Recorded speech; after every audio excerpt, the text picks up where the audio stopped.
I think we should be good now, right? Yeah, perfect. Alright, I need to go drop off a couple of supplies elsewhere, and we'll get to it. Oh yeah, don't mind the comforter behind me on the couch. Every now and again I get chilly, and so I kind of just wrap myself up in it and just do shenanigans.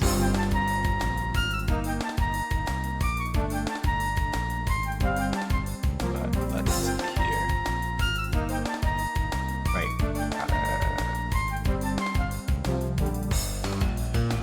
One spot there, and then we're gonna get to it basically.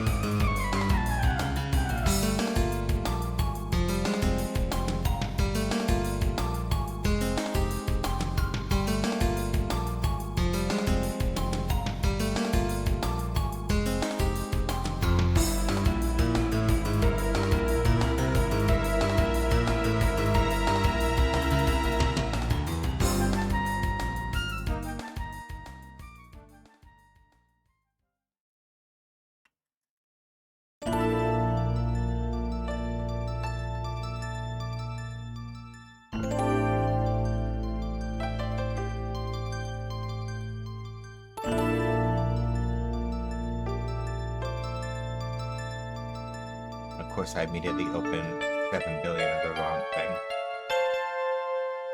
while I'm doing all that go live stuff. But yeah, happy Sunday, everybody. I hope your day was restful and or productive, whichever you needed. Any day that I can get up and wash dishes and like actively be able to say to myself afterward, yes, those dishes are washed and I feel good about it, then that is emotionally satisfying to me, really. Because washing dishes, like, I really don't like washing dishes, like, at all.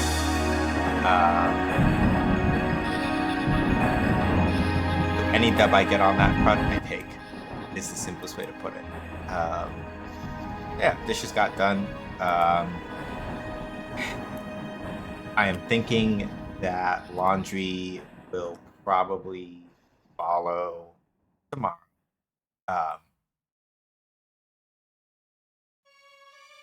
If I had to guess.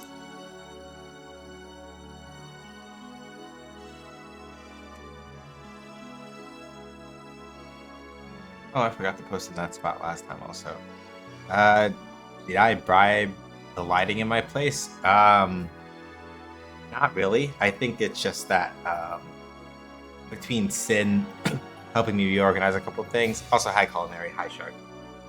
I think between Sin helping me reorganize a couple of things and the fact that we are finally coming out of the winter little by little, it's just easier for things to be brighter more often without having to wait nearly as long. So things are kind of just together. Sin helped me place a couple of things, adjust a couple of things here and there. That's why, for example, you don't see the microphone in front of the camera anymore. Things of that nature. Yeah. Hopefully you're doing well, Culinary, as well as Stubby and Shark. Good to see y'all as always. I should. Plus, Sunflower Salvin would rig the lighting, make you look great for your brand. Yeah. When they came by to visit the other day, it was very, very nice. And just good to see them overall. Yeah.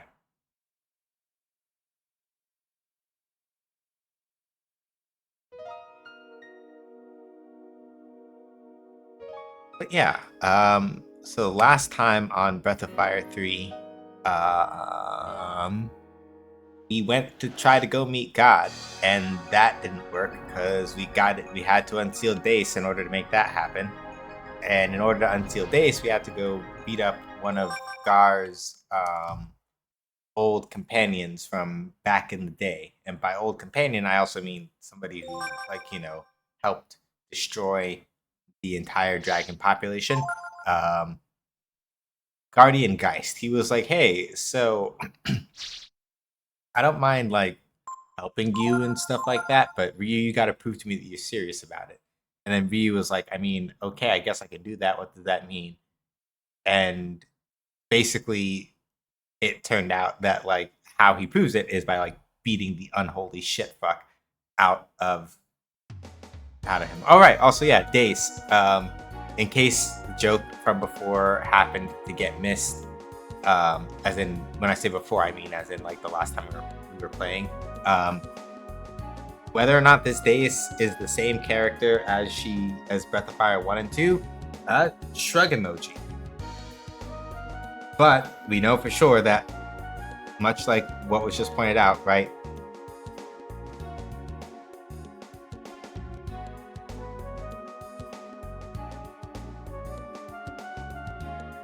She had 2 legs, and then it turns out that she didn't really. What we call shenanigan, yes. But yeah, the long and short of it is basically that huh.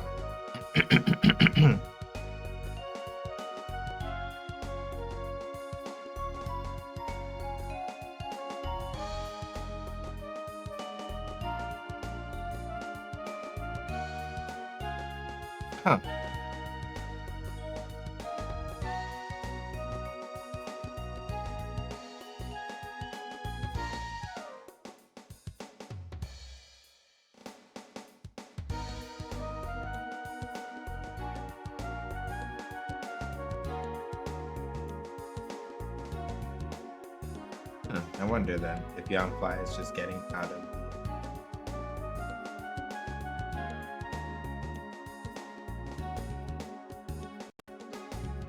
of the plugin game. Sorry, I just happened to go look up.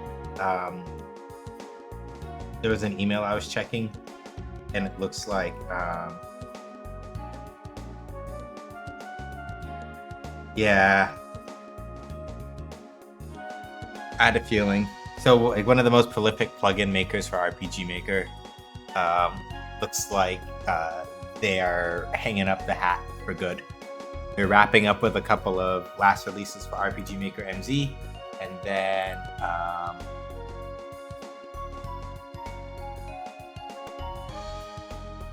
pretty much done and dusted as far as that goes. Which is unfortunate, but also Youngfly has been putting like a bunch of work into those for a while, so it makes sense. But yeah, TLDR. After all that conversation with Dave, she's like, hey, so y'all want to go meet God, right? Well, I can't take you to go meet God, but what I can do is point you in her direction. And so she opens up Ryu's Dragon Eye, which starts pointing across the sea to the north, which means that we need a boat. And that means we have to go see the Porters Guild about the boat. But then we went to go see the Porters Guild about the boat, and it's like, hey, yeah, they went to Steel Beach because the boat's broken. So here we are, chasing down this boat, trying to see if there's any way we can talk them into, like, you know, letting us use it to get across the sea to go see God. As these things happen, and as these things go.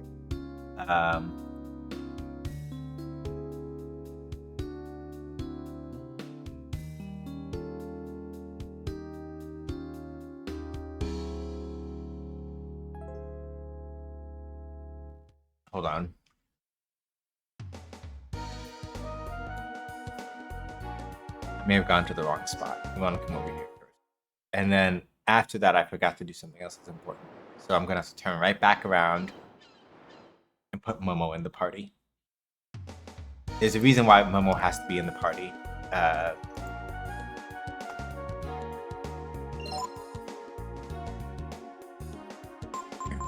Tactics, formation.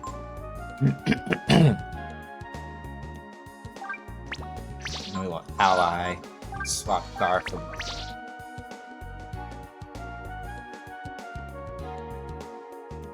Come to the dock over here.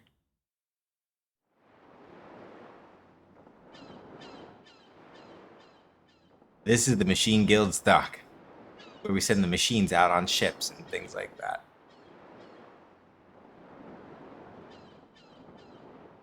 That ship from Apollo's always breaking down.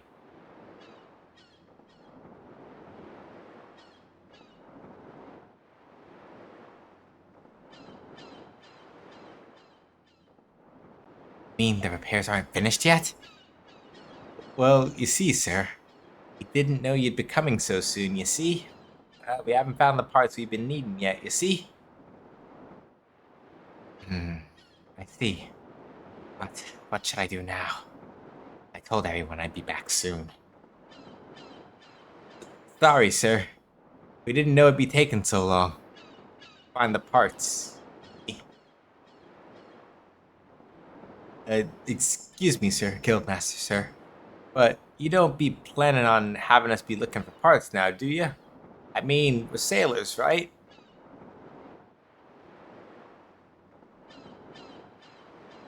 Wait a minute. You're Ryu, aren't you? Yeah. Long time no see, Bade. Sorry about those little dry. Long time no see, Bade. It's so good to see all of you again. I'll never forget what you did for me all those years ago. But what are you doing here? Well, you see, it's like this and all that. You need a ship? Well, I'd like to say I can help you with that, but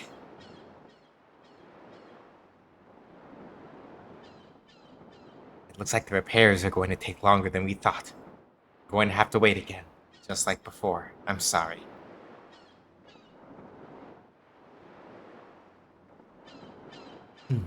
Anything I can do to help? Oh, that's right. You're an engineer. You're an engineer, aren't you, Momo? Yeah, I'm like both Bade and Momo have very nasally voices, but I'm doing it a little differently. Where like Momo's is like a little bit lower, and Bade's a little higher. If that's the case, I think you could give us a hand. This way, please.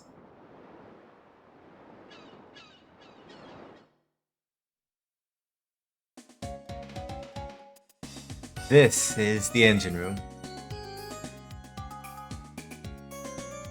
Okay. And this is what needs fixing.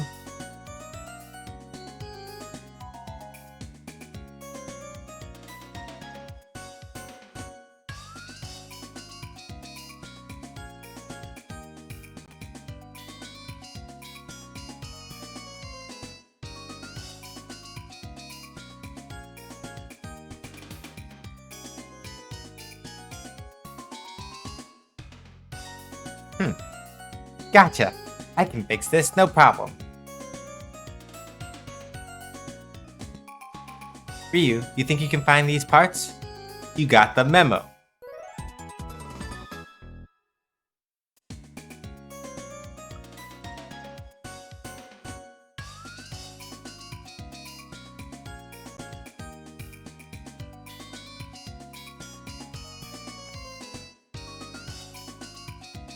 I don't think you'll be able to find all those parts in one spot. You'll have to look around, okay? Momo's memo was right there, localization here. If they have the space. You were able to fix the lighthouse. I'm sure you'll be able to fix the ship. Faster than anyone else could as well. Oh, if you can find those parts for us, we'll have the ship moving in no time. Ask the Guildmen where the best places to look for parts are. Thanks to you, it looks like we'll be able to get the ship fixed sooner than we thought. Thank you.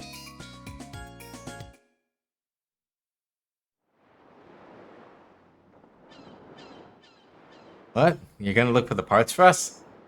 First the lighthouse, now this. How can we ever thank you? Very profusely. What? You're going to be looking for the parts? I don't know if that's okay. I mean, that's supposed to be our job and all. You should probably go back to town and talk it over with the Guildmaster. Alright. Let's go do that, I guess.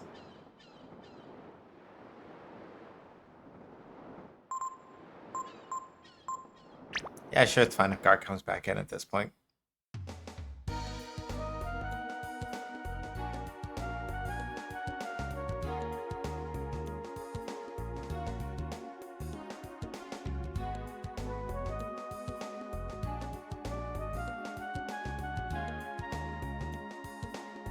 Morning, Risu.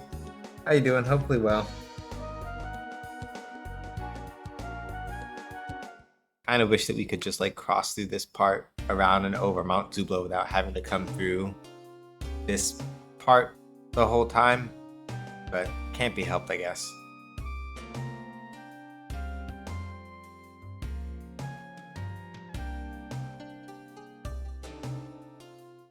Ryu's sprite looks so chunky on the map there, like he's wearing a lot of layers. He has on a coat, armor under that, and maybe a shirt, and maybe like a shirt under that. So just for a Milwaukee winter, that boy, minus the torn sleeves, yeah, and the short sleeves rather.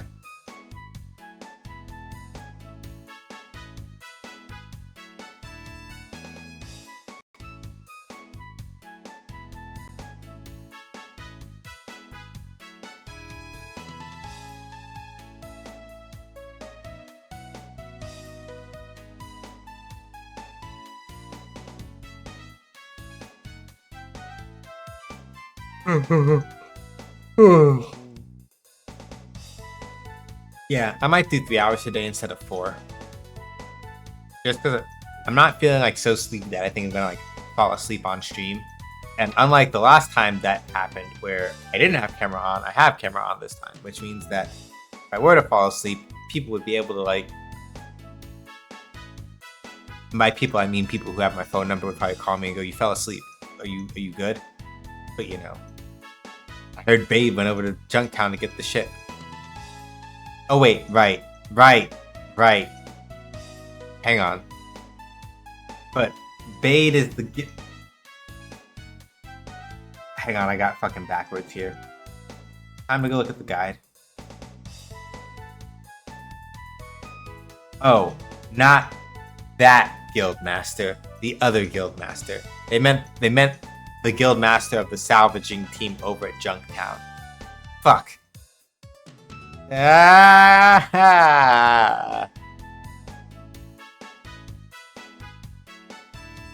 The game was actually trying to be nice to me. They were trying to go, you don't have to go all the way back. You just need to go to Steel Beach. And like a fool, I wasn't. I mean, you need to just go back to Junktown. I was like a fool, I wasn't looking.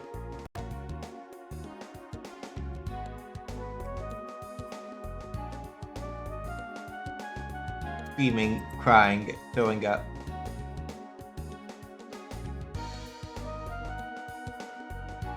If you need or even want an extra hour for sleeping, please do take it. Yeah, well, we'll see. Like, mostly the thing is that I'm going to try to avoid doing is pushing too hard for completion stuff. So, like, if I start flagging at, like...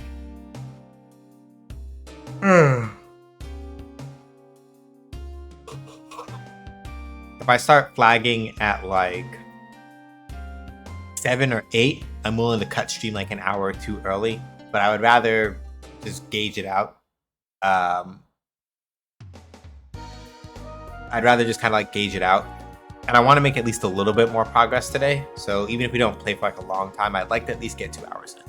And if I wind up cutting it at like 7 because I need like a nap or to just do something else, then I'll do that. But rather you taking care of yourself and entertaining us with your bullions, I appreciate it. The other thing also is that if I go to sleep too early, I wind up having issues where I wake up like at all hours of the night, and that's no fun.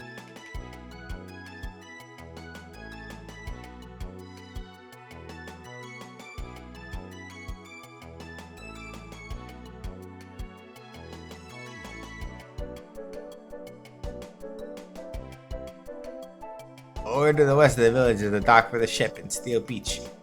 Those don't mean much to a non-guildsman. That machine soldier's been with me since I was a kid. Good fella. Hey Anomaly, how you doing?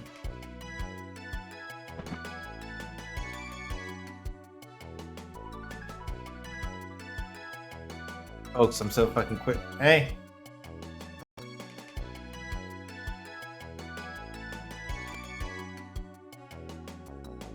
Live that shit. All I can really say. Live it. Own it. But I heard they went and wrecked their ship again. Well, it breaks a lot. Doesn't mean they wrecked it on purpose. Eh? Want to look for parts? Nope, no can do. Only guild members have permission to do that. But to be honest, I don't care if you do. The more hands, the faster the job will be done anyway. Yeah, you should go down to Steel Beach. The best place to look for spare parts, you see? Alright, cool.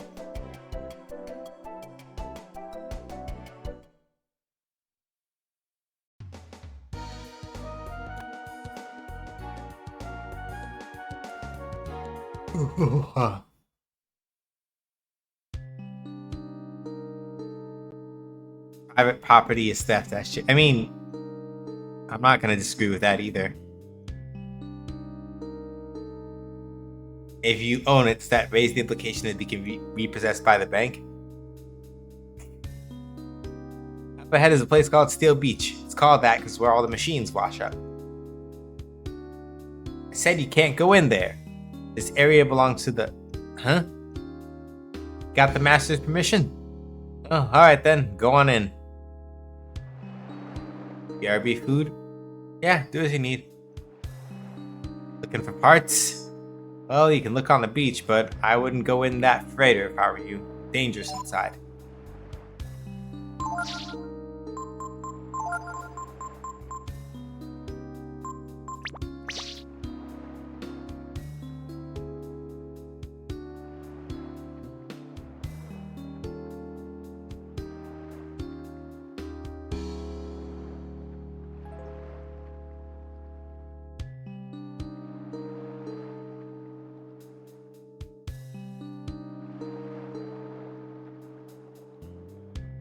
Sometimes you run into monsters in here.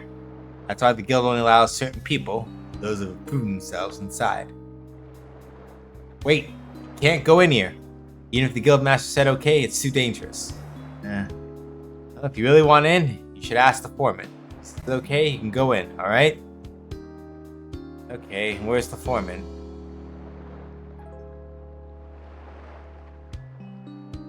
Want to go inside the freighter to look for parts? I don't know. You look kind of scrawny. Don't you have anyone big like me to help you? Hold on. Looking for parts, huh? Probably find a lot in that freighter. But only the best fighters in the guild are allowed to go in there. Still, you look pretty buff. Mind if I see for myself how tough you are? We're gonna put you to work on salvage. You and I will work together to pull the rope. Drag up the machines on the ocean floor. Let me tell you how it works. When that fellow there raises the white flag, I'll pull on the rope.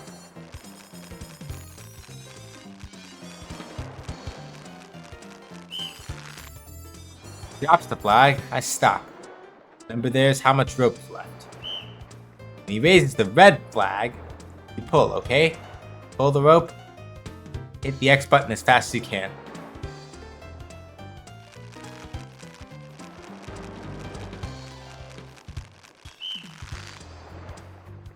Remember to pull when the flag goes up. If you're goofing off or not hitting the X button, or if you hit the button when the flag's not up, the rope will break and that's it. Remember to keep an eye on how much rope is left.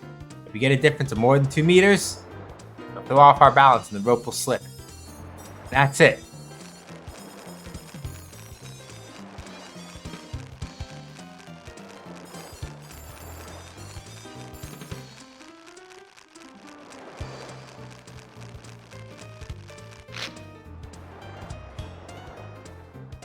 Basically, all you have to do is look at how much rope you got and how much I got, and adjust the speed of how often you hit the button. See? Well, that about covers it. Ready? Making a safe state so I don't have to go through that explanation all over again. TLDR, mash the button, keep it within 2 meters. The danger of on the beach is you could end up singing Waltzing Matilda Mobley for the rest of your life. Also, I find the idea that my identity can be repossessed by the bank. Yeah. That's what we would call peak capitalism. You don't want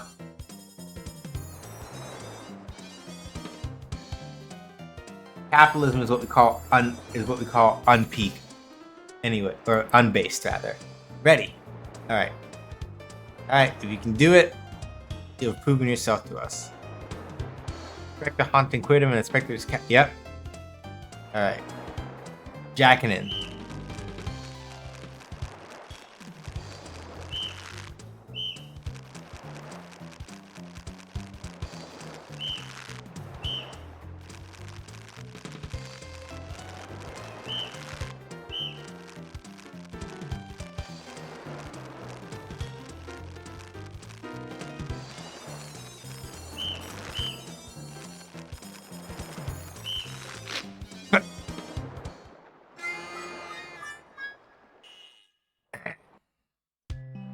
And that's why you can't keep turbo on for this one, because what happens is if you put turbo on, you will absolutely mash too fast and throw off the balance.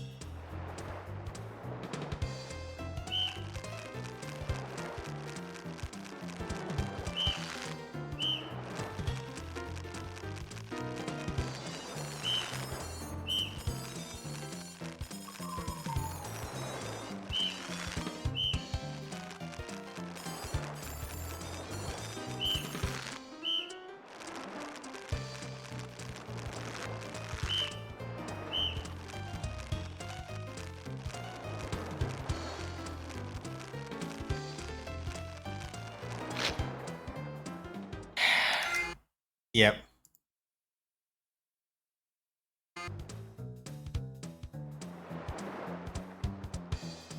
Okay, I might have to stay ahead because I can't sync to stay behind. I gotta pull ahead probably.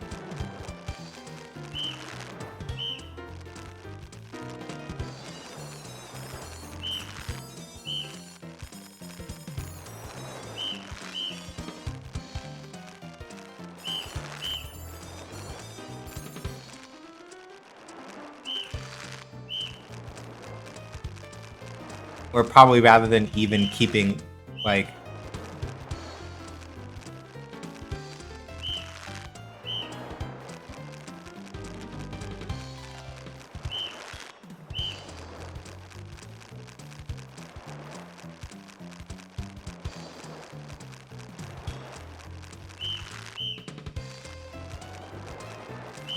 hey Kettle.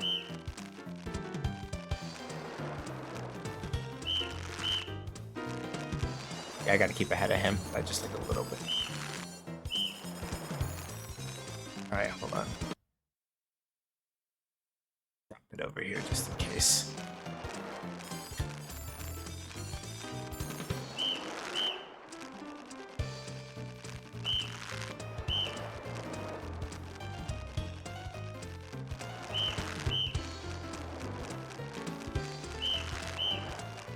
Ah!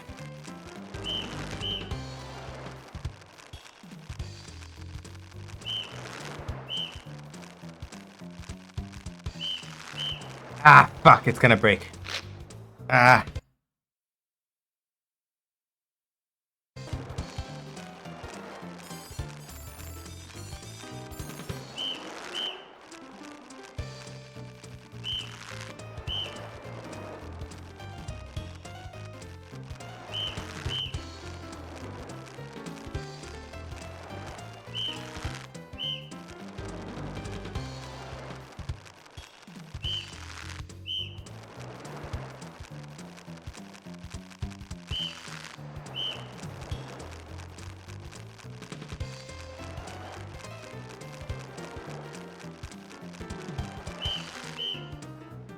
Fuck. Missed it at the worst possible spot. This is an odd mini game. It basically really only has two rules, which is more or less just keep you and the other guy within like a meter and a half of each other, give or take.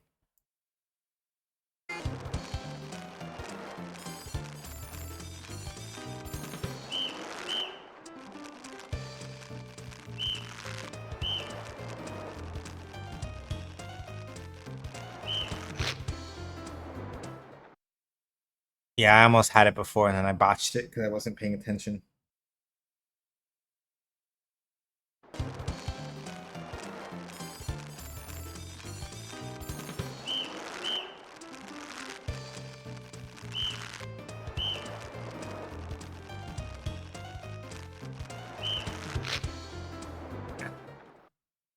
All right.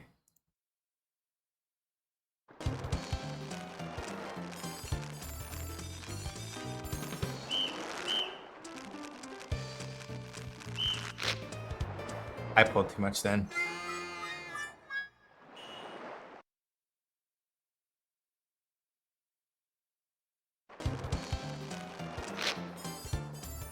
I might have pulled when it wasn't my turn. Probably the worst mini game in this game other than navigating the desert. Yeah, give or take.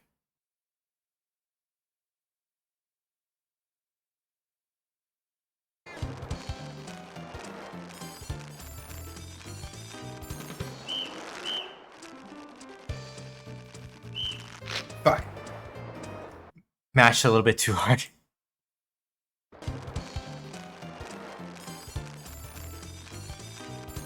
But also, welcome on in, Mardoc.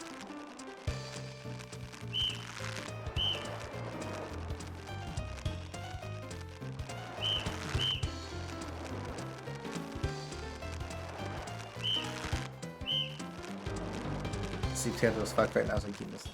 Yeah. Oh, please stop. Please. Fuck!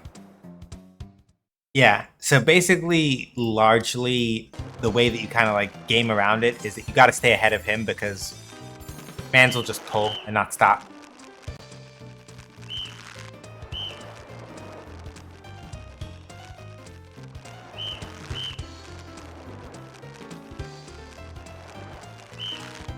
There we go.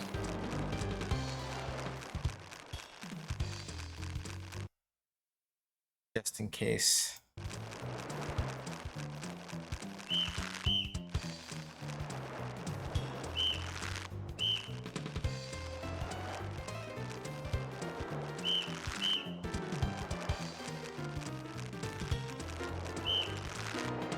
Ugh. Boy, this one's heavy. Don't get many like this. Can you see what it is yet? Yeah. Which I always found funny because, yeah. Boss, that don't look like no machine. What is that? Run! Yeah. Lol, we pulled up a monster. Alright. Quite a catch, Agar.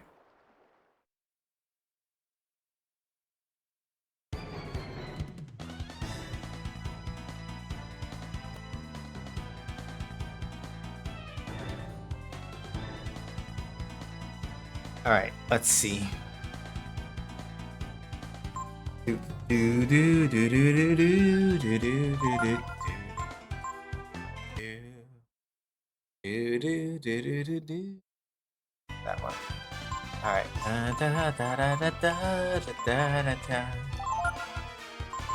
Alright. Session.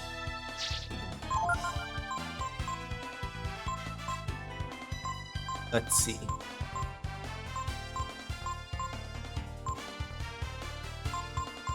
Force. Gross. Thorn. Okay.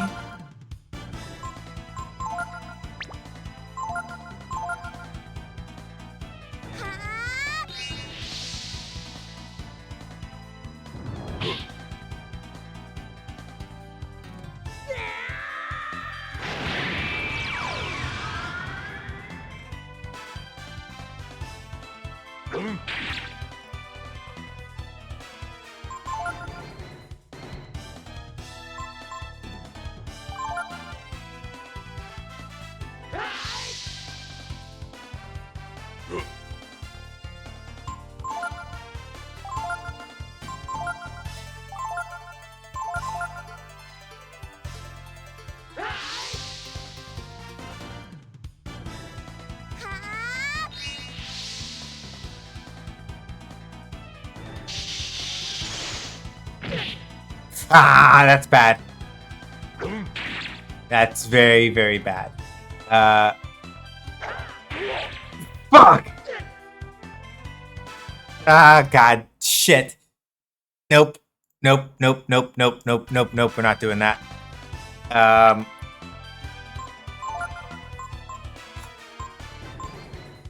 Christ on a cracker. That's horrible.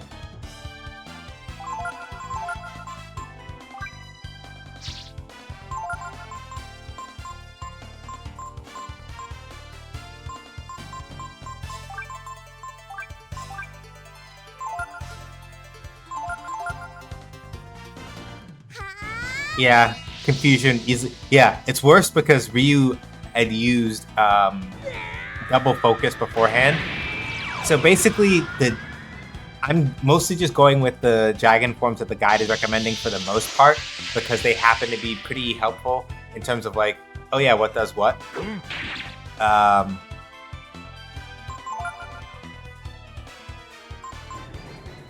so the main thing that I have to worry about with this form that I'm using for Ryu in particular, to sort of explain why the fuck that went so horribly. The Force Gene is already kind of geared toward. The Force Gene is already kind of geared toward. Doing absurd amounts of damage, physically speaking, and focus only kind of like amplifies that.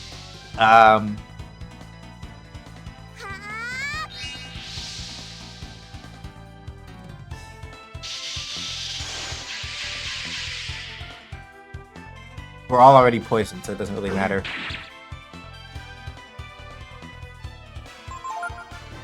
So now we're gonna throw down an aura. Because as you can see, the damage is kind of absurd. I don't remember the math on double focus, but the multiplier is substantial. Yeah. So basically, it's like focus, focus, aura, right? So aura by itself will do double damage as it is, right? So you do focus, focus, aura, and if your Ryu has already been focused, on doing a lot of physical damage as it stands, then you're pretty much good. I'm just gonna have Ryu punch the shit out of this nerd because I don't have enough time set up for another one. We did double meditation. Let's throw a mind sword and an attack, and I think that should be enough. So basically, though, the way that this functionally works is that B16.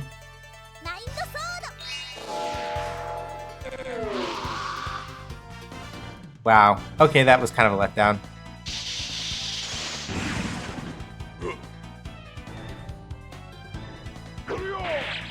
But that wasn't.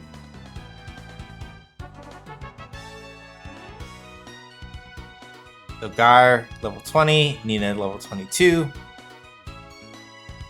But yeah, like the main thing with so the defender, wrong. The Thorn and Gross genes both kind of like help stack up the special attributes of a particular dragon form. And the Force gene is particularly geared toward like physical attacking and doing that really well, right? So Force gene plus Gross gene plus Thorn gene is like amped up, like basically it pushes Ryu's attack power really, really, really high up physically. So that combined with a Ryu that's already geared towards physical hits like mine is right now, because I put him under Bunyan for a while, you get shit like aura, like focus, aura doing like 2k in one hit. And it's kind of gross. It's kind of gross, but in the best possible way. Thanks a lot. Never would have guessed we'd pull something like that up. Think nothing of it. More importantly. Oh yeah, of course. You can kill something like that, you can sure go in that freighter. No problem, no sir. Take whatever you need, much as you want. Boy, thanks. Thanks a lot. By the way, if you're looking for parts, what about that thing over by the wench? This one over here, the circle thing. So let me look at this thing real quick. Water just... Oh, right. We need to go fix that, don't we? Ow, fuck. Found part A, which is probably at least one of these shrug emoji.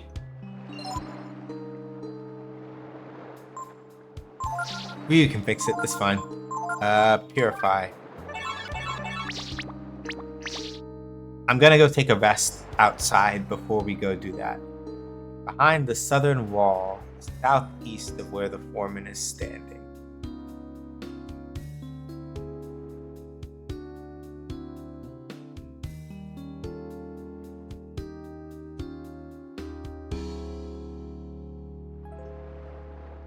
Oh, hold up. Hello. I feel something. Something incredibly powerful. The brood? Hey, give me that. You found the mutant gene.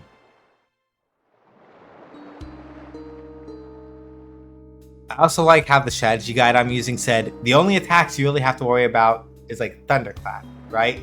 And it's like, yeah, except for the part where got this one, part F. Except the part where Ryu got hit by Bone Dart and then shenanigans happened, by which I mean he killed Gar in one hit.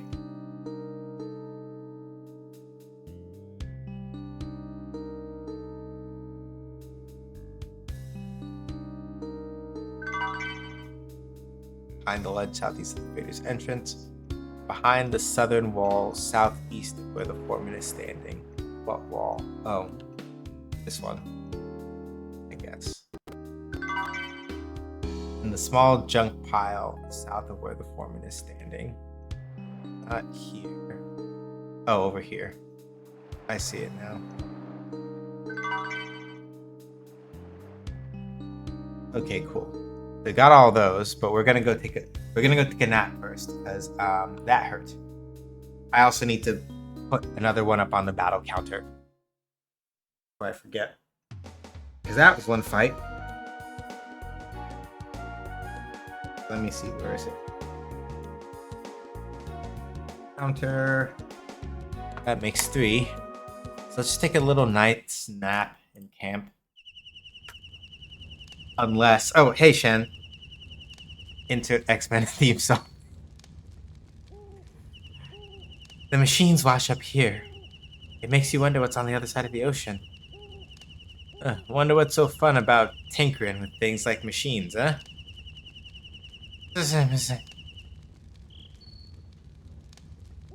Art, huh? You'd be able to find some at Steel Beach. Yeah, that's what we're doing, Gar. You literally were just on Steel Beach pulling up. Anyway, Shen, how are you doing? Hopefully well.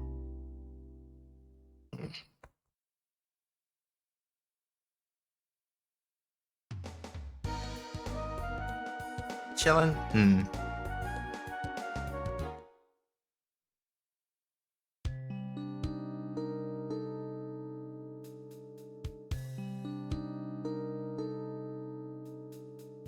Okay, so those are all the parts that were outside. So let's go look at a couple of the ones that are in. Let's go grab a couple ones inside. Oh, the mutant gene. Oh yeah, randomly just finding the mutant gene got Cyclops feeling some kind of way. Yeah. I hear you killed a pretty big monster. You should be alright inside, I guess. You're damn right.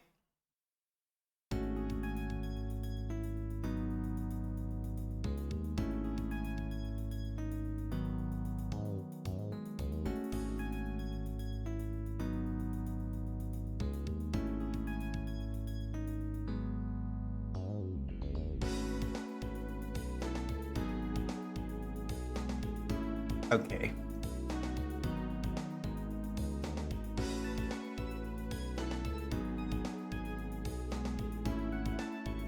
Take this path northwest.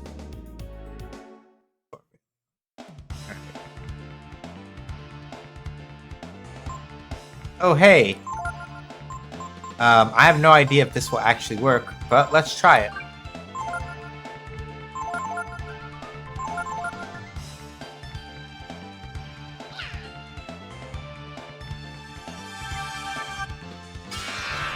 Because this looks like... Oh, sweet Papa Jesus. Okay, yeah, cool. I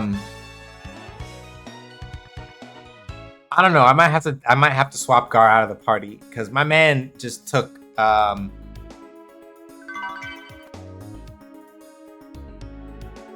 whew. That was a lot. From there, keep heading northwest, an H-shaped part on the ground. Get up and head back southeast. Yeah, that was a lot of damage, and I did not appreciate seeing that.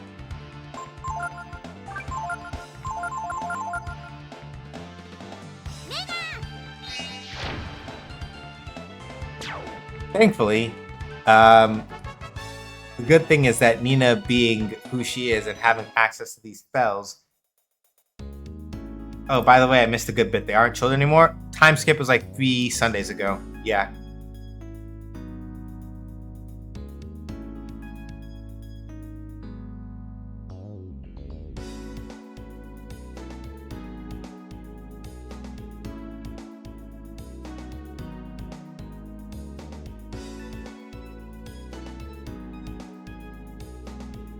Yeah. The number I have commonly heard cited is 10, but I don't think they actually say in game how much. But 10 is probably our best guess.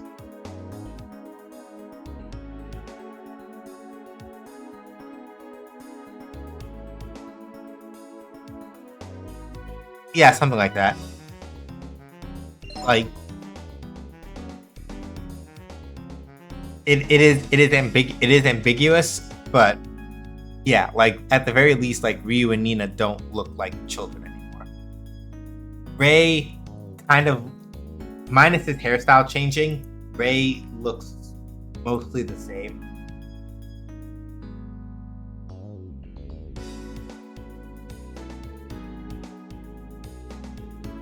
So yeah, late teens to early mid 20s is about right.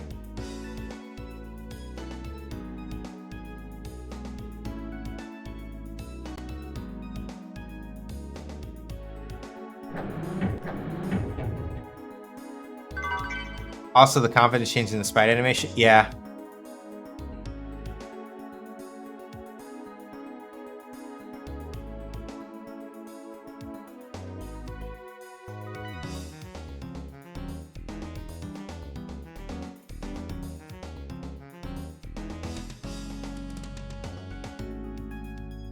Over here, so.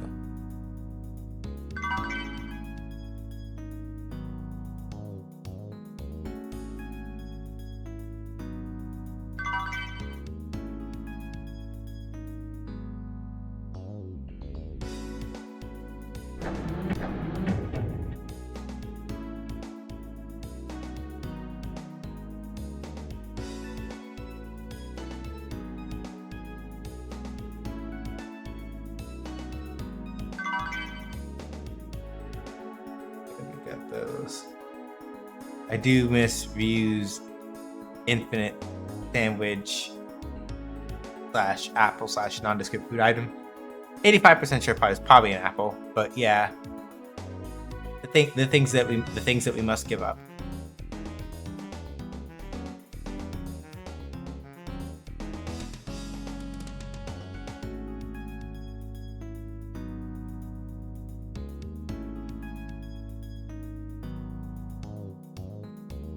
We've had 2 fights since we came in here. This is my all-time favorite JRPG. Welcome on in 1985.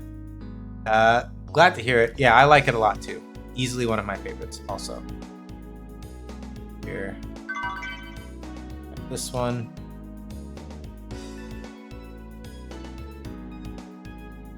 I like sandwich in my head canon because that's funnier to me. Yeah. It also kind of makes sense with apples insofar as like at least when Ryu was a child, it wound up being one of the things that Ray and them actually got for food after the famine was over. So it makes sense that he would like that apples would wind up still meaning a lot to him. Cool. We got it. We got one here. A sandwich is funnier though. I get why you would.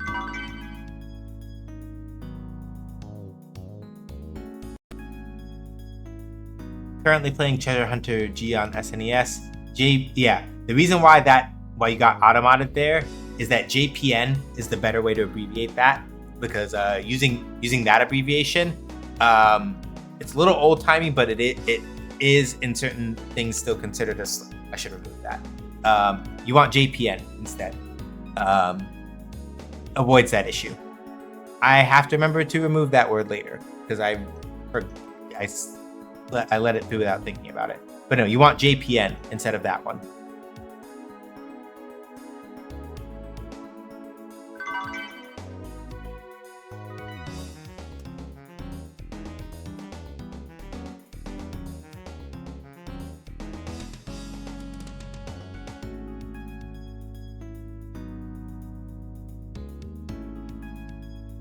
Let me go fix that before I forget.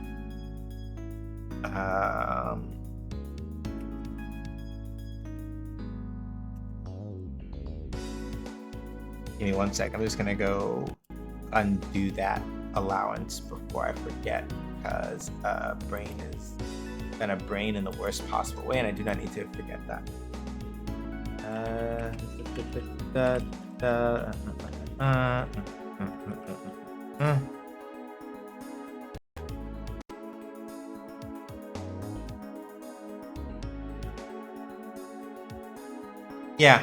Yeah, or you can do JP, because then you can do EN for English and so on and so forth. There's a whole discussion by Yoshi P about JRPGs just being called RPGs because they're not like their own distinct category. It's interesting though, because I feel like they are. A lot of it, I think, as far as that distinction goes, is that putting aside the other argument that he put forward, which is just that people have a tendency to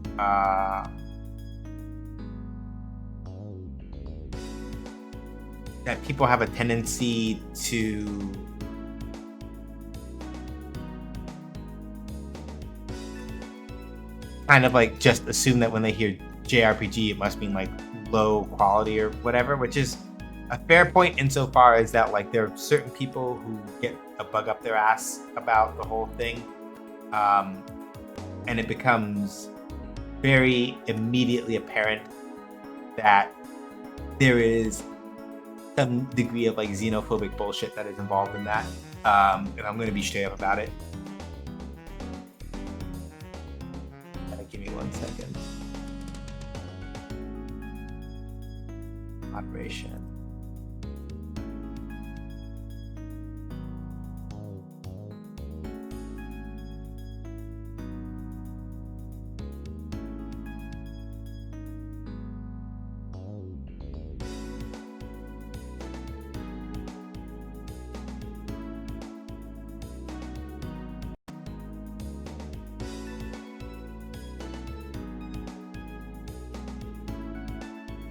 Cool. Check it out on YouTube. Mm-hmm. Yeah, exactly. Story and exploring cheap. Combat more tactical. Mm-hmm. RPG is too broad a genre. Yeah. Check it out on YouTube. Mm-hmm. But yeah, like the main thing that I usually think about it from a certain perspective of is that with to a certain degree, it is more about the way certain, and I don't mean this in like a bad way, I'm just thinking about in terms of like the way certain thematics are presented. Not that like not that RPGs that are not made in like the West can't have these sorts of things. Yeah, it's I'm trying to figure out the right way to sort of like phrase the thing that I'm thinking about, because this is actually a pretty good discussion point, because I haven't had to put on my hang on a minute, I forgot something in here. Let me finish with this and then I'll probably have thought through all of what immediately came to mind so I can do this correctly.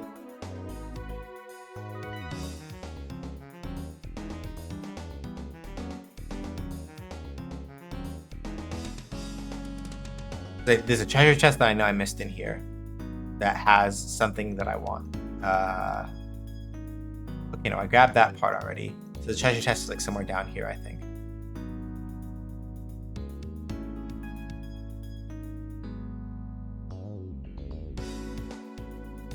It's a term almost all game. Yeah, in the strictest sense of what it means to roleplay, yes. So yeah, here's the way that I kind of like look at it in a particular sense, right? Yoshi P in particular, and there are a lot of things that him as an individual, I am very willing to drag him about, because there's some shenanigans, right, that he got up to. But yeah, usually when we say JRPG, we usually mean that there are very specific sort of like, not necessarily even like gameplay design elements, but like thematic feel and design elements to kind of like go into the way that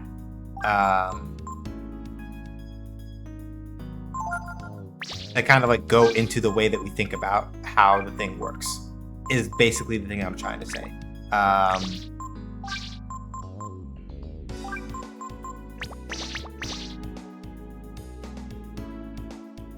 Because a JRPG, for example, can have like, I'm trying to think of like the best way to sort of like really get into like the nuts and bolts of this, right? Because it's not like JRPGs have the corner specifically on talking about, damn it.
Keep it real. Yeah,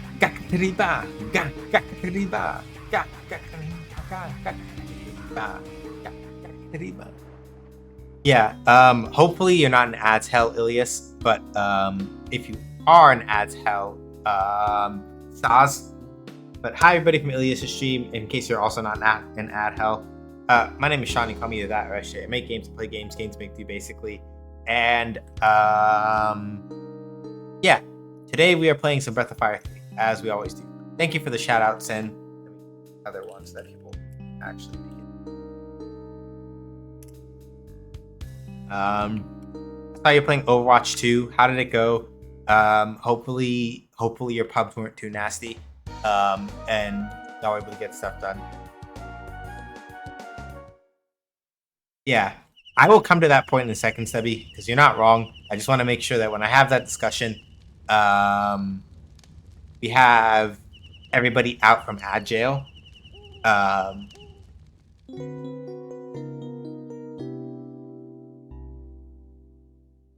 How's Breath of Fire 50-50 lol? The entropy effect games were great though. How's Breath of Fire 3? It's going pretty good. Boss fight, we just had a boss fight. Things went relatively well.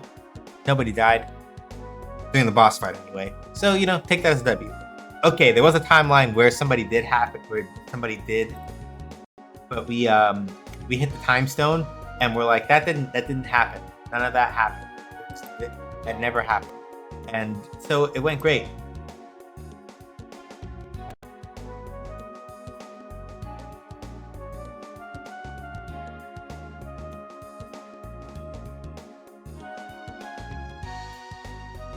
But yeah, Elias, I appreciate you dropping off everybody with me. Thank you very much. If by some chance you gotta go do post-stream things right quick and then come back, do what you need. We will be here for at least a little while.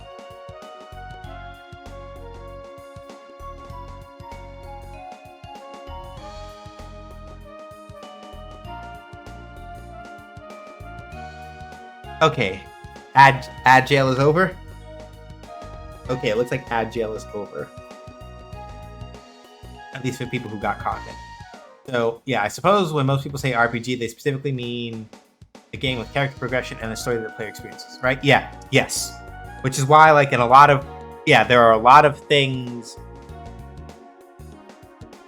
Yeah, there are a lot of games that can also kind of like fit into that category. Like, you could ostensibly call a lot of Castlevania games, right? Also, depending on how you wanted to argue it, you could also call them RPGs, right? In that particular sense. Usually, I think the other distinctive factor for a lot of other people is that your choices are of significant import to the story in particular in an RPG as well, which is sort of like what a lot of people use for the delineation line, I think. But we'll see. Welcome back. Did you find everything? Demo. Good. Wait, no, I didn't mean to close that.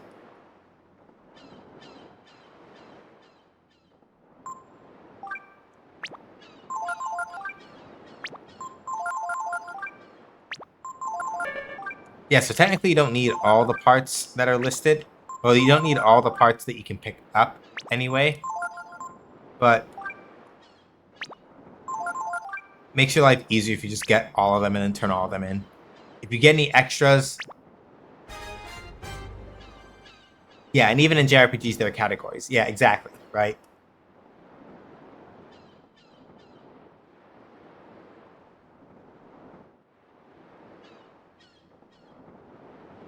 Yeah. Right? So, for example, with the Tales games, right? Even if you want to take the J out, the Tales games are action RPGs, right? Breath of Fire 3 is a turn-based RPG. So on and so forth.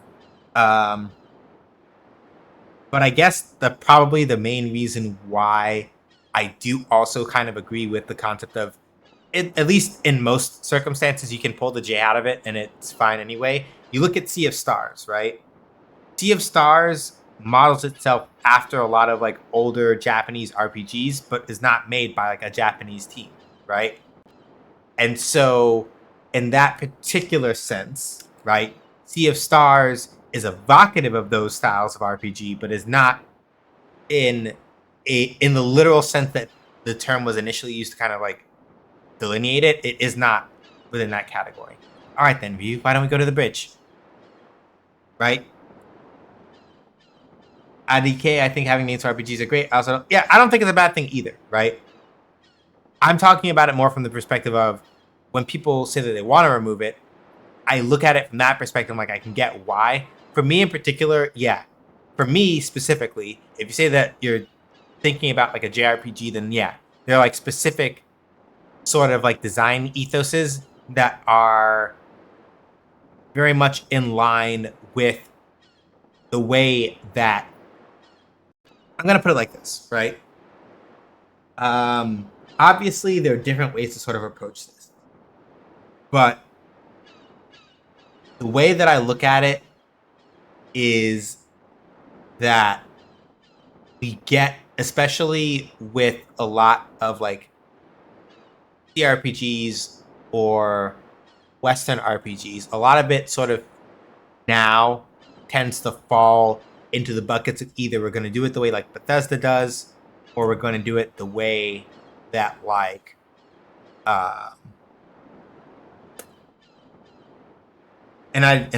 I'm not just talking about like Elder Scrolls, and like I'm not just talking about Elder Scrolls necessarily with that either. How do I phrase it? Yeah, a lot of, not all of them, but a lot of RPGs that are choosing not to like take from older Japanese RPGs are usually in the vein, and especially if they're looking at like design patterns that are closer to an Elder Scrolls game or like Fallout game or Neverwinter Nights or what have you, right? A lot of it is on that like the CRPG part, right? Where you get a lot of that very cerebral, hyper thinky. And this is not to say that like Japanese RPGs don't have that. That's not the right word I'm looking for. With a lot of RPGs that sort of lean more towards like your early style Fallout or your Neverwinter Nights or things like that, you get a lot of things that tend to pull from like digitized versions of like tabletop mechanics in a lot of ways, right? And there's not necessarily anything intrinsically wrong with that, but it's a very different pace and style from a game that is leaning more towards like the way that like Japanese RPGs are designed, right? And I think that's when I look at it, when I look at how like Yoshi P kind of like gets in his feelings about the use of the word JRPG, in my mind at least, I'm like, mostly people who are using it as a distinction between RPGs that lean really heavily on borrowing from tabletop aspects, which are mostly in mostly that is a thing that you get in the United States or Europe primarily. In terms of like the people who are developing RPGs and that's yeah, right? Like BioWare games are a mix of TRPG and yeah, right? In a lot of ways, that is fairly accurate to me, right? And so, hey, Kos, thanks for the lurk. Yeah, the way that I sort of like think about it when I hear JRPG versus like Western RPG or CRPG is that okay, right? Cosmotai. But yeah, like the way that I tend to think about it in that particular sense is that if I say JRPG, I'm usually thinking about something that may be turn-based, may be action-based, but is generally more willing to kind of like not think so much about the common aesthetics of Western fantasy. And I say that mostly in the sense of like making it like Tolkien-esque or like Starship Troopers-esque. We're talking about like, well, not Starship Troopers, that's not right. Like Star Wars-esque or Star Trek-esque if we're thinking about like if we're thinking about like spec fiction as opposed to fantasy, right? On the other hand, like if we look at, for example, Breath of Fire 1, 2, and 3, right? Breath of Fire 1, 2, and 3 are very much like following in the steps of what I would consider Western fantasy from a certain aesthetic level, but in terms of like in terms of the actual sort of like nuts and bolts of how their worlds work, no. There's a certain feel that is very different to me in that particular sense than it is like, how do I put it?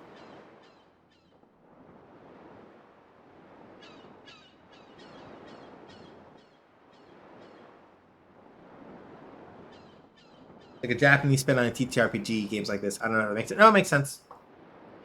This is the engine room. Start the engine. Starting the engine. Yeah, like even Breath of Fire 3, right? A lot of where Breath of Fire 3's influence, yeah, like it's not like it's like Breath of Fire 3 is not leaning on like Japanese mythology, right? Ease her out slowly. Left full rudder. Aye, aye, sir. Right? Like there are certain preconceptions that we tend to have. And when I say we, I mean like Westerners primarily tend to have about like the way that like certain fantasy staples should be dealt with and handled when we look at the way we want to do things in fantasy settings. And to some degree, it's not always like this, right? Because you get things like, for example, Dark Souls and Elden Ring, which don't follow in that vein, and that's fine, right?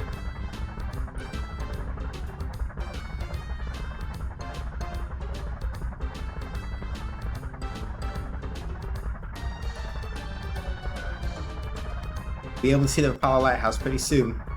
Don't worry, won't hit anything. By the way, what do you need a boat for? Never mind. Tell me after we get to Apollo. Really? Because Dark Souls feels very Japanese to me. Maybe Elden Ring is a better example because, like, maybe Elden Ring is a better example because George R.R. Martin was working on that, and it's a little bit easier to, like, really feel where, to a certain degree, his thumb weighed on the scale in certain parts. Takes a lot, doesn't it? I don't know if we can make it across the sea in this boat. What do you think? Do I know how to make repairs or what? You're really good at that, Momo. Yeah, disagree with that. Dark Souls feels very well. Yeah, like.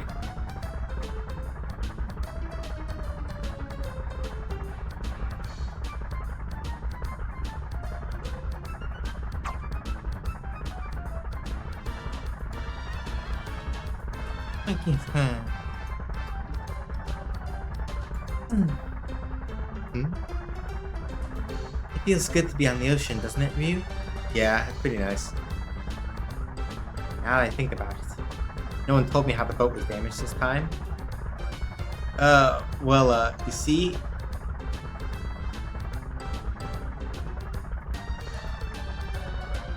Also, hey Rainy, what's up? You know about the black ship, sir? Maybe if we go all the way across the sea, we can learn everything about the brood. And about you, Ryu. That ship. You mean that large ship you can sometimes see off in the distance? You may not believe this, sir, but the black ship was here, in the Middle Sea, sir. Huh? What's that?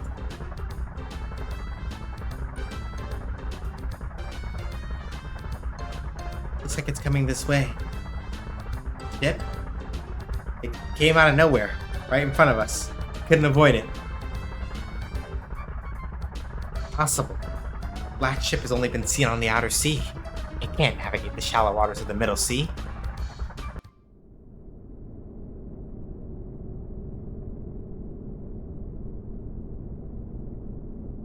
Oh, there it is. When I think JRPG, I think culture first, not necessarily game mechanics or story. Mostly, yeah, like game mechanics are definitely not the entirety of it.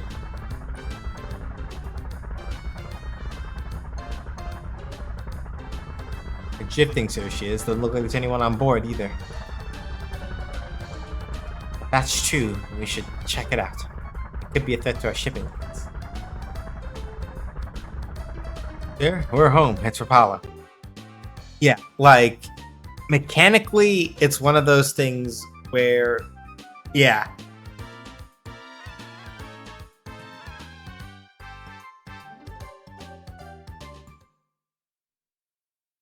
Mechanically, the line is a little bit blurrier, but aesthetic, in terms of like a certain degree of aesthetic feel, you sort of get a different feeling otherwise.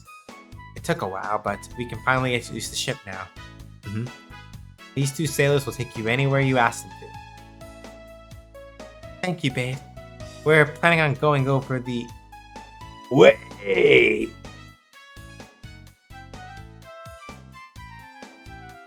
Yeah, mostly how... Yeah, exactly. Let me handle this. Let me pilot the ship for them, babe. I mean, Guildmaster. Sure. Okay, Zig.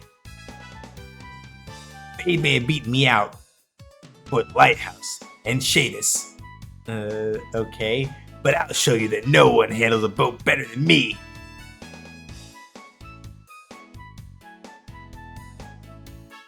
Okay then, I'll be on the bridge. Let me know when you're ready to shove off.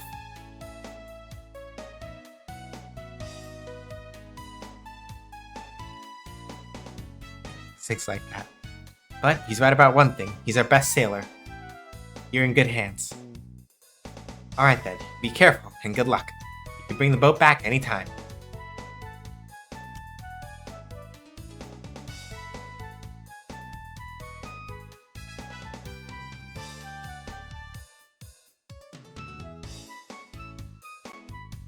I also want to play River City Ransom again and River City Girls.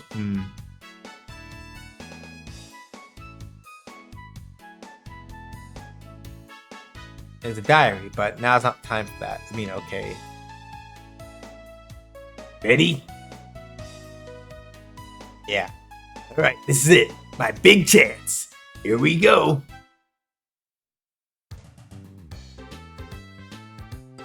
DJ would have been River City Girls, I think. I'm an old NES head, so River City Ransom was my jam.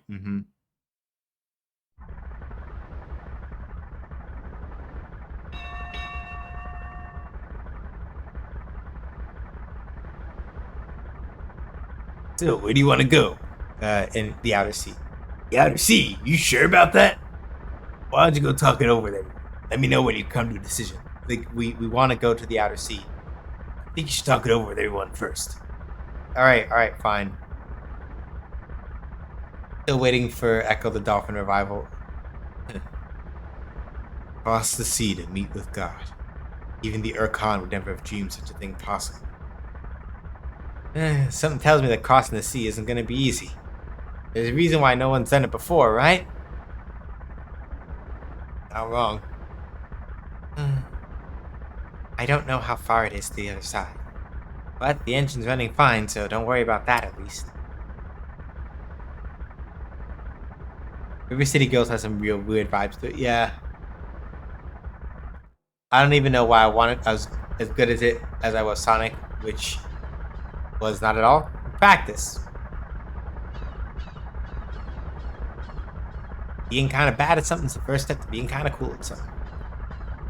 The wind feels good, doesn't it, Ryu? I wonder what it's like on the other side of the ocean. We'll be the first to see it, won't we? I mean, yeah, I guess so. I think that's the point for River City Girls. Yeah.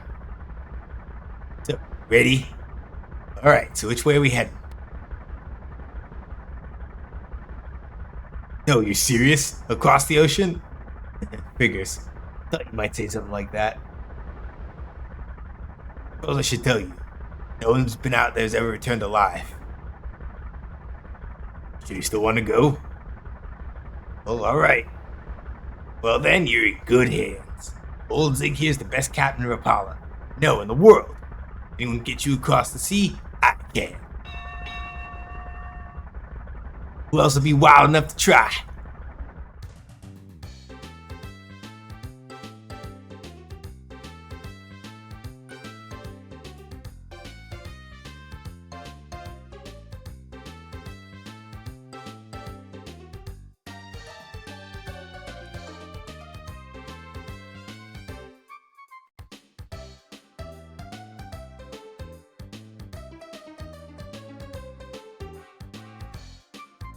So yeah, basically the ship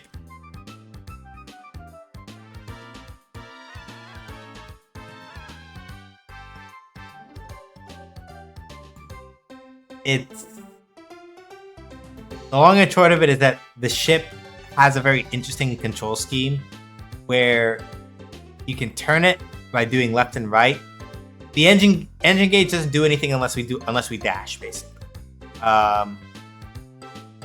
Like if we dash, then that's the only time it kind of like comes into play. But basically, as like tank controls. We're almost there. Y'all better get back inside the boat. I want to do Final Fantasy VII, but in Fabula Ultima, have the PCs be members of Avalanche. Okay, I keep starting Final Fantasy VII, the OG, but keep stopping, and I don't know why.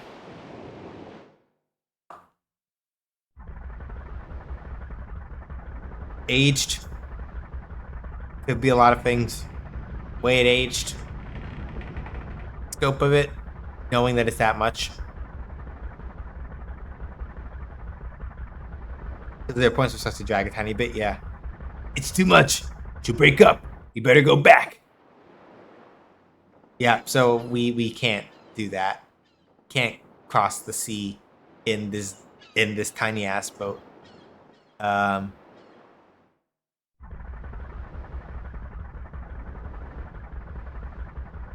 I'd heard stories, but I never imagined it'd be that bad. Yeah, we are gonna need a better boat. I know I told you. If anyone could get you there, I could. But I don't know if we can do it in this boat. Hold on a minute. Are you trying to say that we should give up trying to get across? If the best sailor in Rapala can't do it, what are we supposed to do then? Sorry.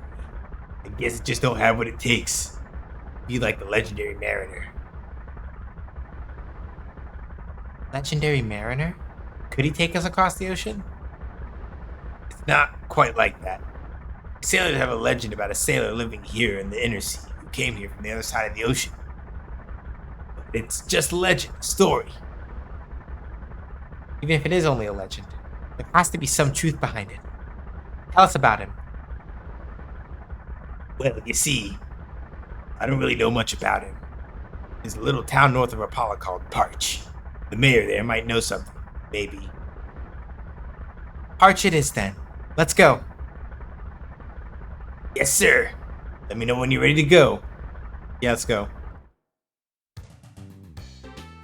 I think this is just want to show off, especially that ripped tank top. Yeah.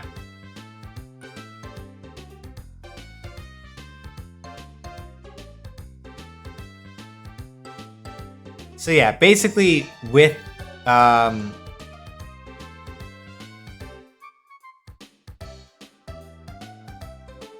the ship, it kind of operates on tank controls basically, except that turning it also causes you to advance forward a little bit.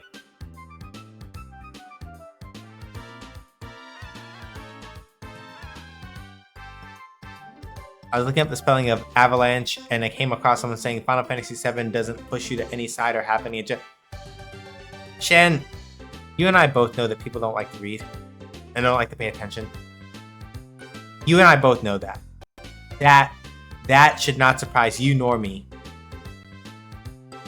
We both know. We both know. For like a dead fact, people hate to read. And they choose not to pay attention to things that when the quiet part is being said out loud. They choose not to do that. You and I both know that.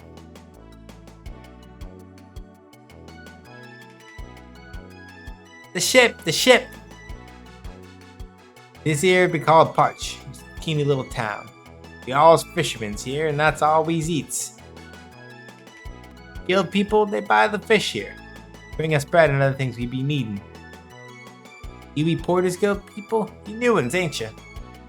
The people didn't pay attention to Captain Planet growing up? Yeah, pretty much.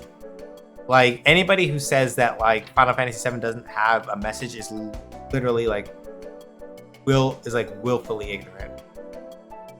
I can sympathize with the mayor, stuck in this tiny town eating fish every day. Me, I'm gonna go to the city, get all the bread I can eat. Is this fake Jamaica? What the fuck? No, I don't think so. I suppose it's better to want to go off to the big city than the outer sea. Ah yes, a game in which your very first thing you do in the game, both versions of it, is bomb a reactor owned by a governmental conglomerate isn't political at all. Right? And like, the hell of it is that like, nah, shit, I'll do you one better. Well, I mean, if you mean governmental conglomerate in terms of like Shinra is the government, yes. Yes, that's actually accurate. Down to you folks want to cross the outer sea? But why would you want to do such a dangerous thing? Why else do you want to climb a mountain? Because it's there. The mayor originally came from Central Windia. Maybe he's homesick for some Windian cooking? Our staple food's fish, you know, but the mayor, he doesn't like fish ever since he got sick. Now he hardly speaks to anyone. Eh? Legendary mariner. If I tell the story again, you're just gonna give me more nasty fish to eat, aren't you? If all they've got for me to eat is fish, well, I'll just sit here and starve to death, I will. When I'm dead, put my ashes in the Makis River. Is there anything that can be done to cheer him up? But that's what that shit means. People don't read. It's like listening to Rage Against the Machine thinking they have no agenda. Yep.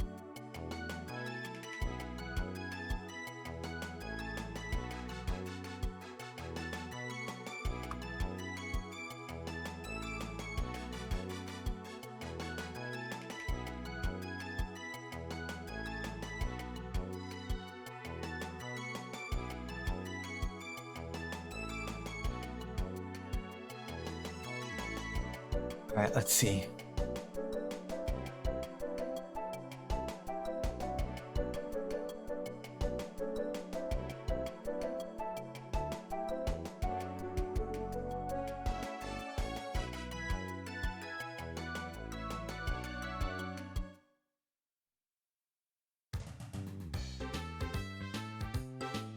Wasn't that Fudge, Libertarian Dirtbag, Van Paul?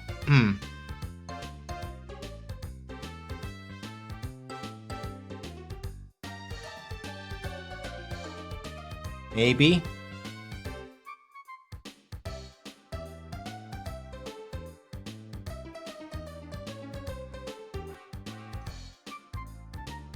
Paul Ryan. Ah.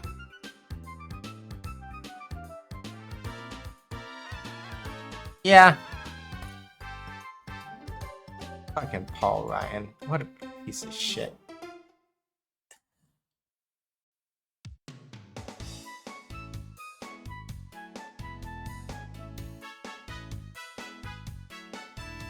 Alright. So, time for us to go to Central Windia. That's where the Mycus Gorge is. So, we gotta go talk to somebody there.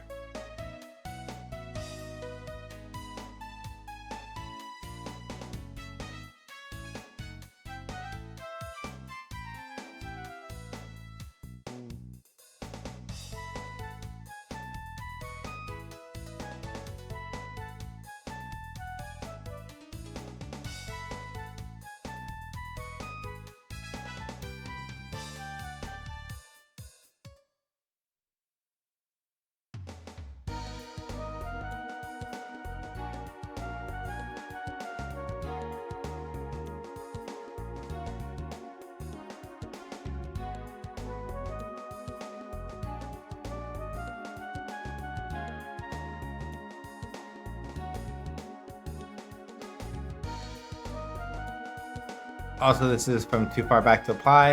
I was trying to perfect clear boss.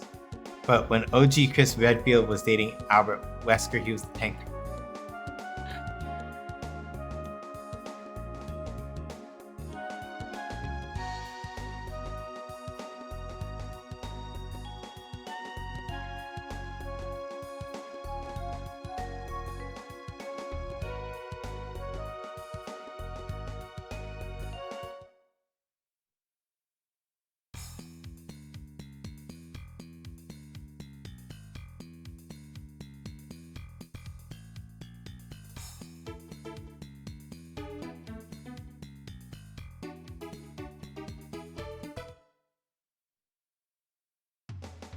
That hurt so bad I can't even remember how to get to the spot in the gorge where I need to go.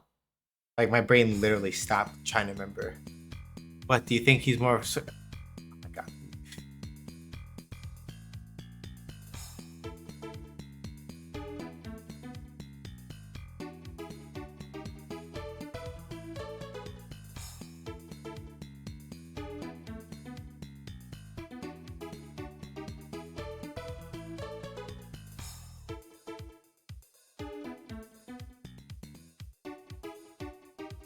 It was over here. I couldn't remember. How's...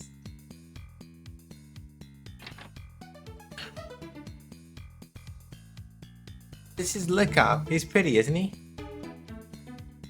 I built my studio here for two reasons, yes? One is because it's quiet here. Two is because the shisu is too delicious, yes? Shisu is a rare delicacy to those outside Mycus, but we enjoy it often. It's prepared by kneading together the seeds of the Shaley tree with vinegar into a small ball. Then you add a dash of horseradish, and finally, it's topped off with a succulent, fresh slice of mackerel. What do you want to know how to make shisu for? You want to get someone who hates fish to eat fish? Then shisu is the best choice. It's really good. You don't even know you're eating fish. Okay, let me show you how to make it. First of all, you put the mackerel on top of Shaley seeds that have been put in vinegar and put on a little horseradish. Then squeeze it together. So, this is the whole thing. Damn it, I almost made myself spit up on my coffee, but I just thought of that. But they were both bottoms bean, but it's Wesker and Redfield. Shisu, you're a menace. So, mackerel is a kind of fish that can only be caught here in the Mycus River. If you want to try and catch it, fishing spot just west of here. Vinegar is a liquid that has a bit of a sour taste to it. If you mix it in with Shaley seeds, it tastes exquisite with fish. I always use the vinegar I get at the coffee house over in the east. Shaley seeds. Shaley is the type of tree that grows close to water. Its seeds are really soft and white and go well with all sorts of food. There's Shaley trees around here. If you shake them, you should be able to get some seeds. Anything else? Horseradish? Horseradish has a unique taste that helps block out that unpleasant smell fish has. It's like a mustard. I've heard you can get it in the forest near the Dawn of Mine, but that's a long ways away west of here. and then squeeze it together. Well, it's more like kneading than squeezing. I'll tell you what. Why don't you come back here after you get all the ingredients, and I'll show you how. I don't want you to get confused if I tell you everything at once. Yeah, okay, cool. Thanks.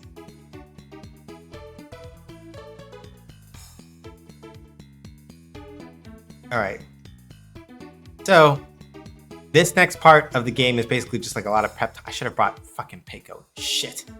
It's fine. I gotta step out of here, put Peiko in the party, and then come back. Because there's only one way to shake a tree, and that's to have him headbutt it.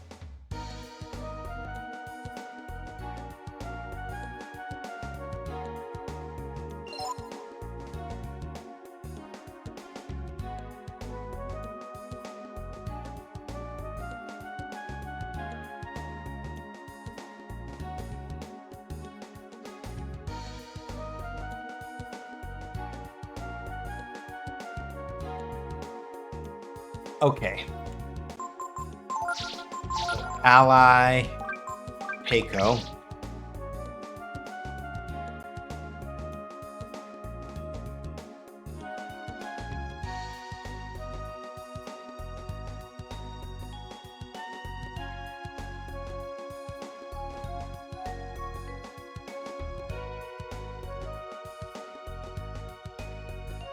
Best ingredient. Yep. So here's where we want to fish it up, basically. But first, let's go get Shaley seeds. Guide recommends that we get about 20 to 30.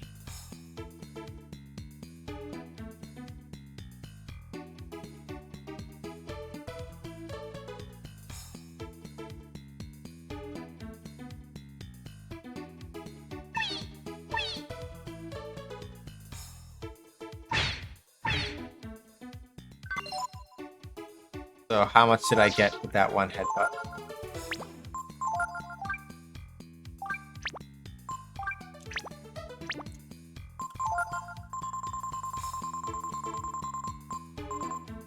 About 9. Okay, cool.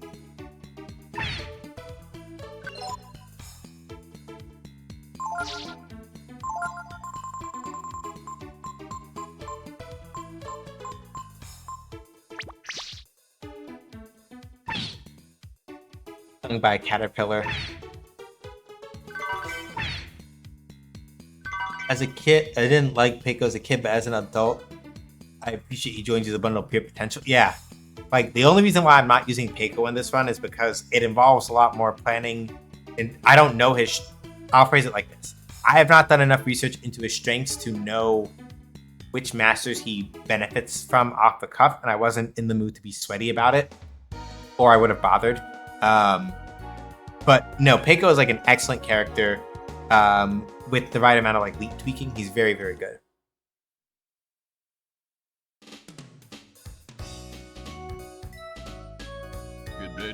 Get ready. Hang on. Okay, cool. We got a...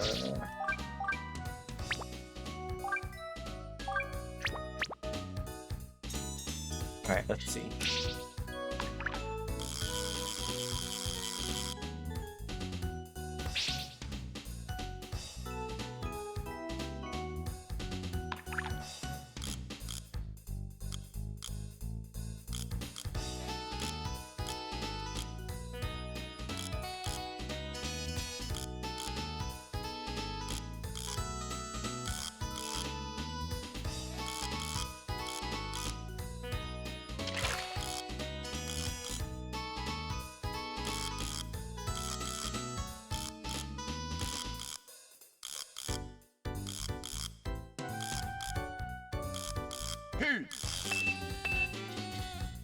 Alright, come on. Yeah, the main thing is that you want to keep the fish in the green, and then like try to use the I got a Man of War. Not the fish I wanted, but it's fine.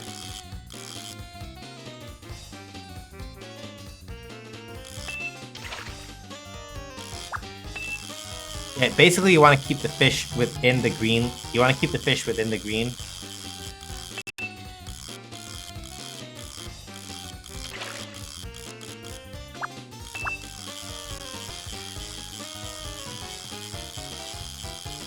Yeah, generally speaking, all I usually do is like I hold down the X button and keep fussing until while I keep it in the green and just keep pulling till we get it. Very good. Great. I'm a Rodman.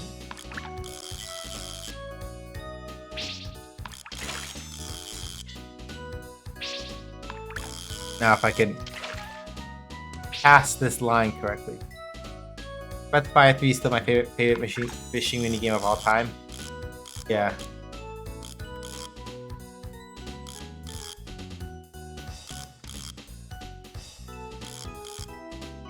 Makes me happy to see stars pull their inspiration from it so heavily. Yeah, they're definitely worth.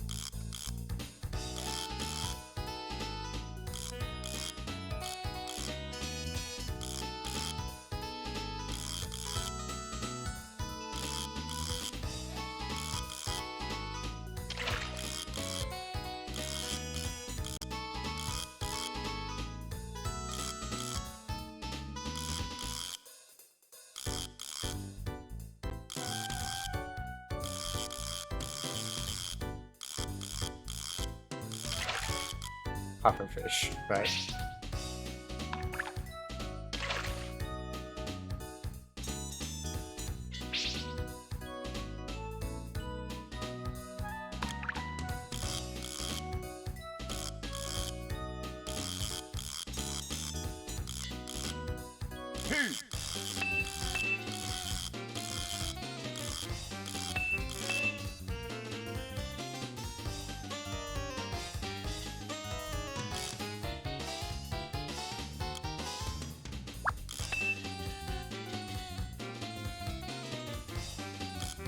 On, you stubborn. Yeah, that's you. I see you. Get your ass back here.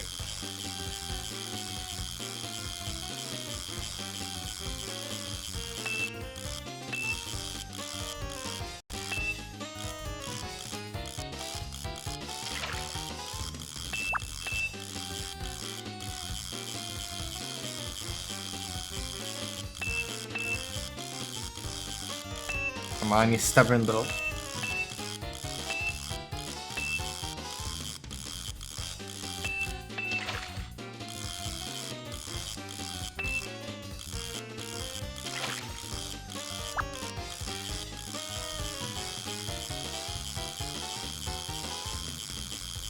Thank you, kettle. It should be a mackerel. Very good. How big? Great. Eh.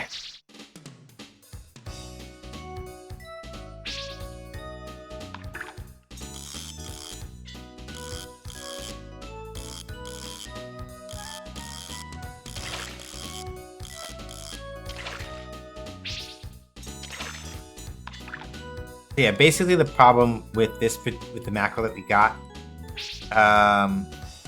guide says we want one that's about 68 to 70 centimeters for the best results.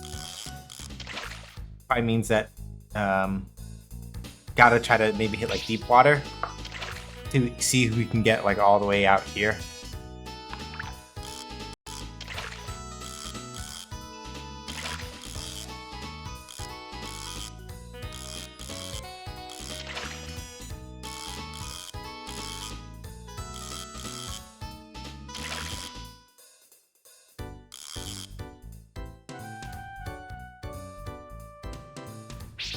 Boss is aced, and then there's a mini game and the DLC pack is archived. Let's get it.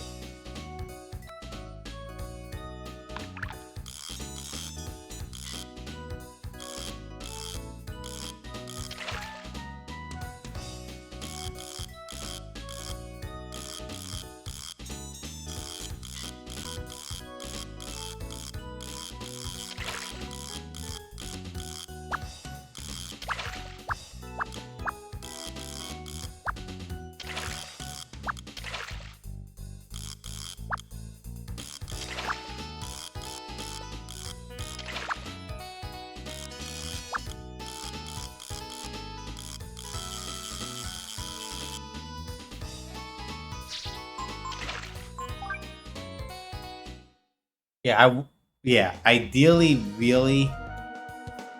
Yeah, according to this guide, you want a fish that's like 68 to 70. You want a mackerel that's like 68 to 70 centimeters. That's what we're gonna try to aim for. Get ready.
So yeah, this is basically the only time in the game where fishing is actually mandatory.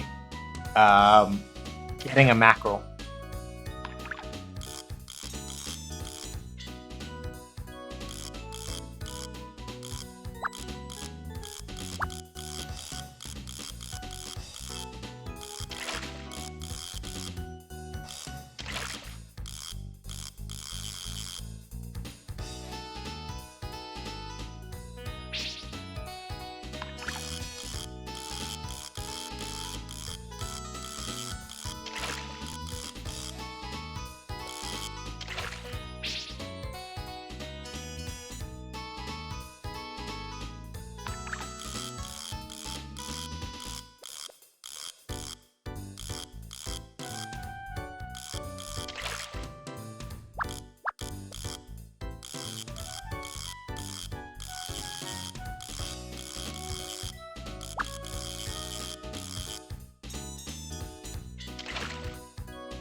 I might have to make do with just the one that I caught, which not ideal. I would really like to get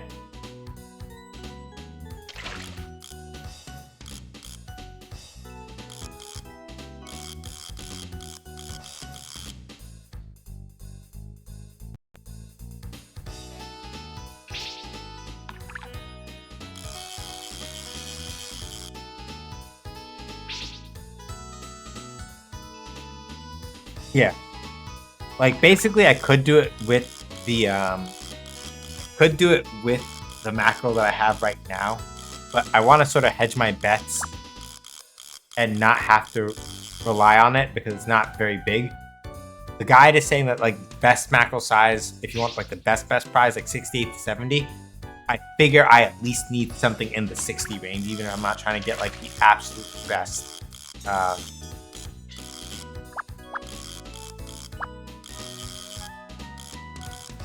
Heat. See if I got lucky. Alright, it's a mackerel. So now the only question is just, is it going to be big enough? If I get something at least, like 68 to 70, I'm not expecting necessarily to get by pure luck, but if I can at least get something in like the 60 centimeter range, I should be alright. I think.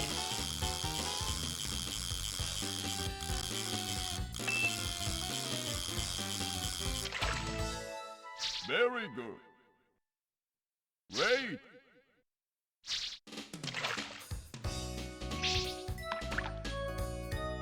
Yeah, I'll take a 66. I don't mind that much.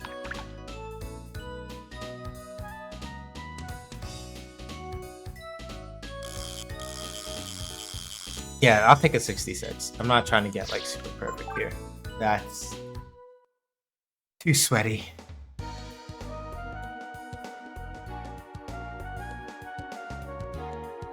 Alright. There are two other things that we gotta do to get all the ingredients for Shisu. So, first of all, how much horseradish did I get back at the start? When I had the option. Please tell me I got enough. I only got 2. Fine. Alright, we're gonna have to go cut a bunch more horseradish, which is gonna be annoying, but that's fine. Tactics, ally. Grab Gar, because we need him for this next part. We're gonna go over Eastern Windia. It's time for another mini game.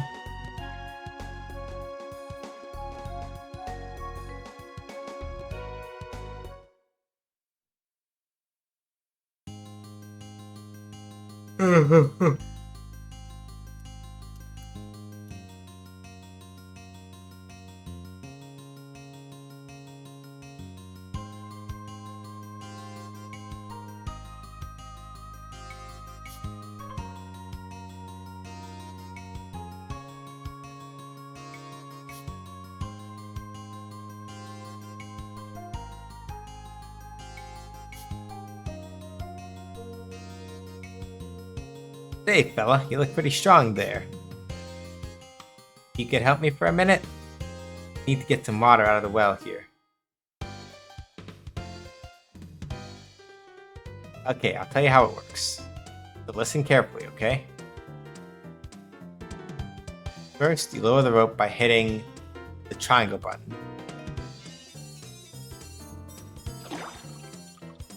The bucket at the end of the rope hits water, you'll hear a splash sound. 2, stop lowering the rope. Also, make sure you remember how many times you push the button, okay? Then use the directional button. Move the bucket back and forth. Get it into the water. Keep moving it till you hear the bucket filling up.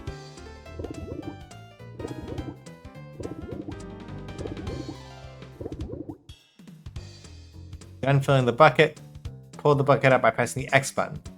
You have to press the X button same number of times you press the triangle button, okay?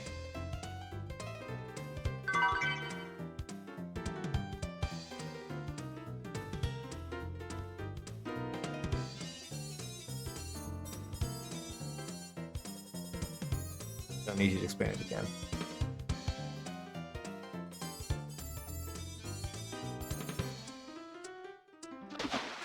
Press the wrong button.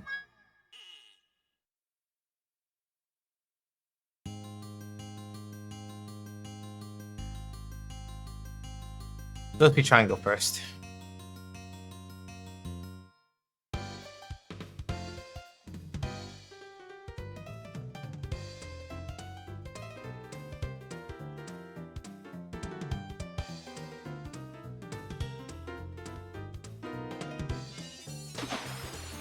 Like 9.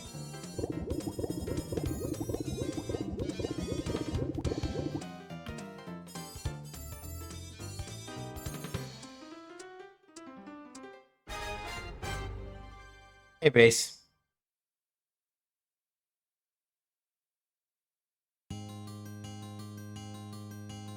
Thanks so much. Thanks to you, I was finally able to get the water out. So much, but here, have some vinegar.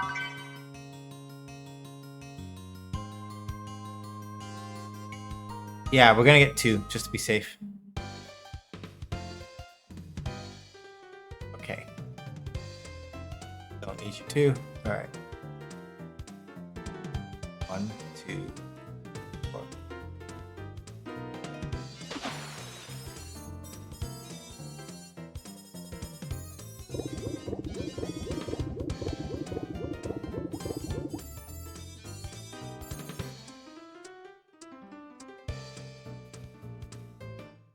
There we go.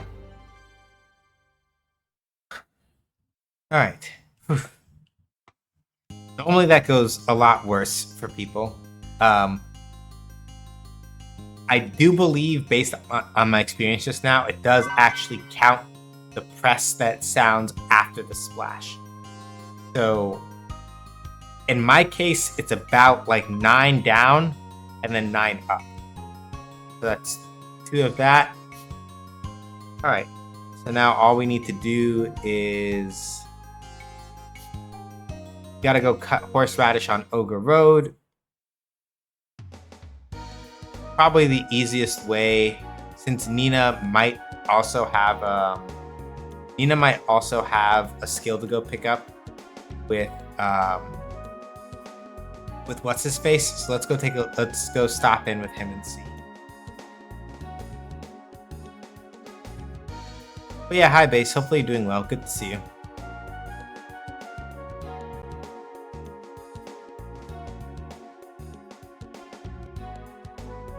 What do you want? Me? I don't know anything. Nope, not a thing. Little guy in a little town. You really want? I suppose I can teach you some of the useless tricks I know. You want me to? No. Till we meet again. So basically, Durandal here, if you learn all of his skills, you are then able to go to Hondara and Urkan Tapa and learn skills from Hondara in turn. And Hondaras aren't too bad, but I was just not in the mood, so I'm just like, whatever.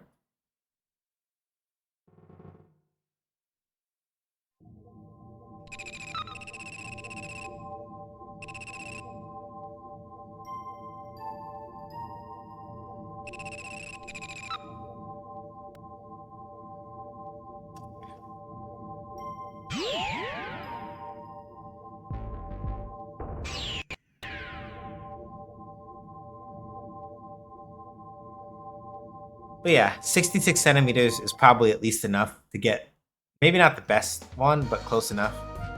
Let's see. Long time no see. Okay, yeah, Nina doesn't have anything new.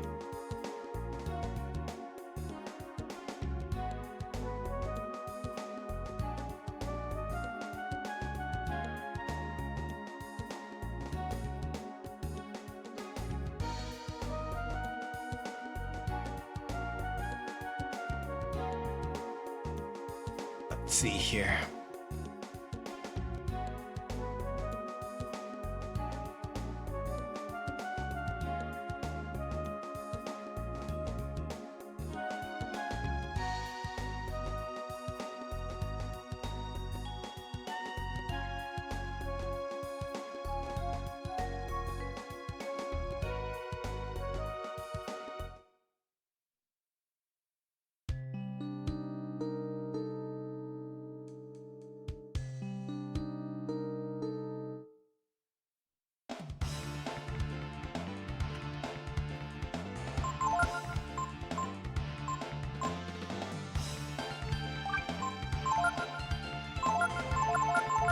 Thanks for the chin.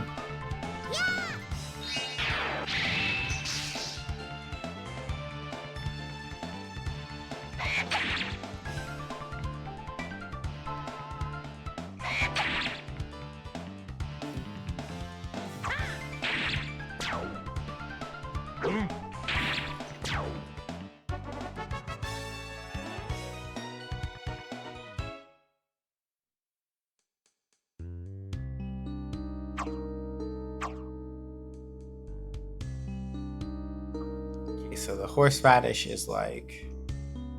Thankfully, it's not too deep into Ogre Road.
Alright. Yeah, basically, the guide is recommending about 10 pieces of horseradish, so I just have to go in and out of Ogre Road a couple times to force more of it to spawn.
Yeah. So we should be able... I enter and leave Ogre Road one more time, and that should be enough for all the horseradish that we need, I think.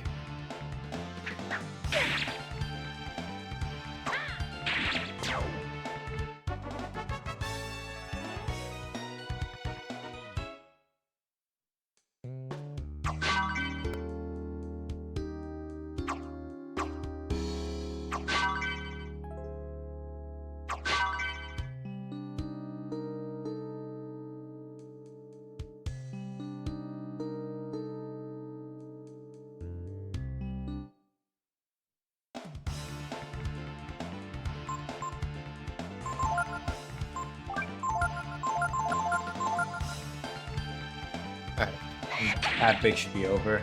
Yeah, I think probably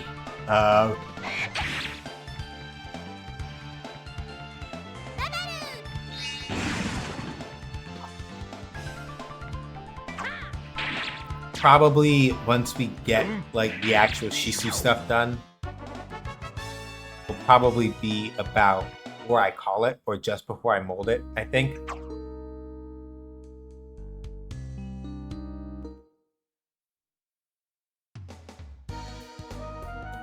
Because we made it about 2 hours. I'm not like down and out 100%, but I can tell that like probably getting together all of this and maybe like making the Shisu is like the last thing I have capacity for. because like getting the Shisu correct involves like not. You basically have to like not fuck up a rather aggravating process. I think I can do it, and then that might be probably like the last bit of brain power I got for the night.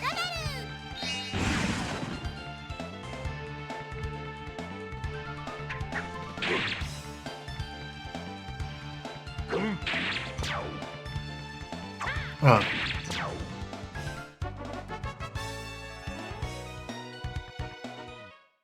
Okay, let me turn off Rambats for a little while. So I can just like cut the horseradish quickly. Cut the horseradish, go check on the fairy village, and then I think by now we may also have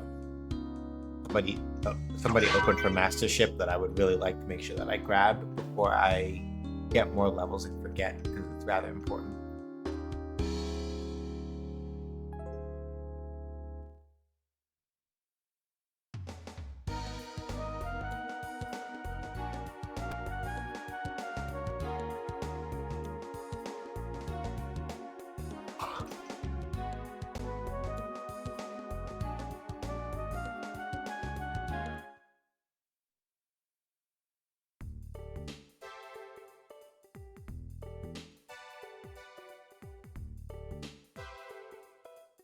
Okay, we had one fairy born.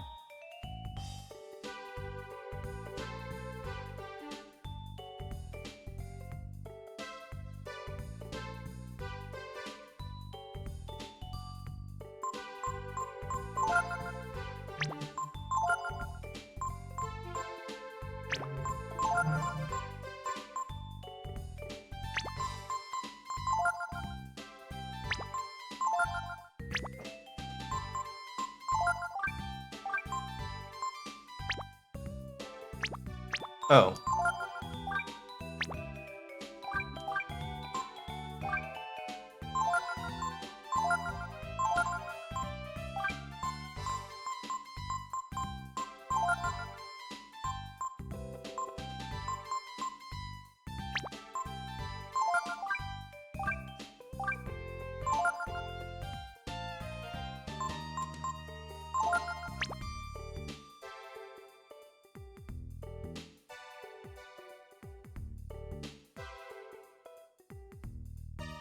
Oh, I fixed that. You do have something to do now.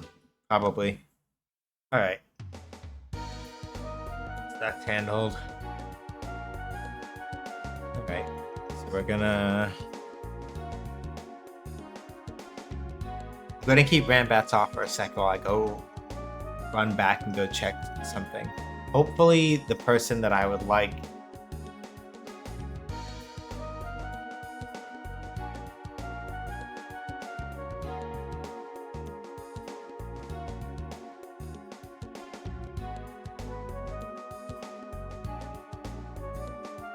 Emitai, Nina's got him. Somebody else I'm thinking of.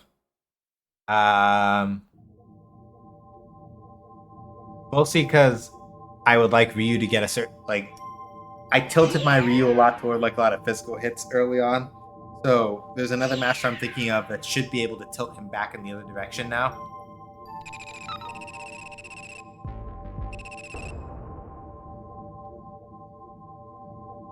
Because as far as Emitai goes, I think Nina. Let me see something.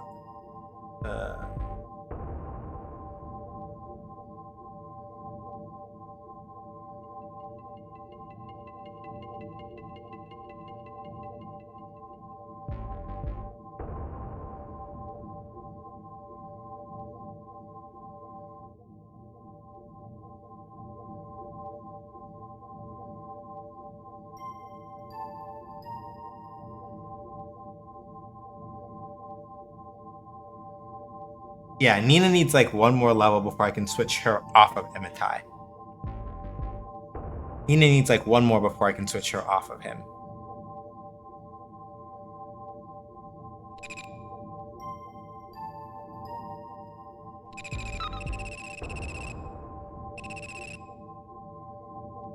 Celerity is pretty busted.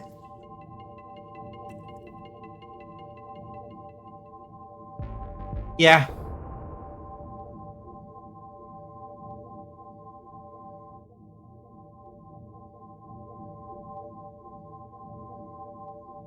So, hang on. I need to go to India.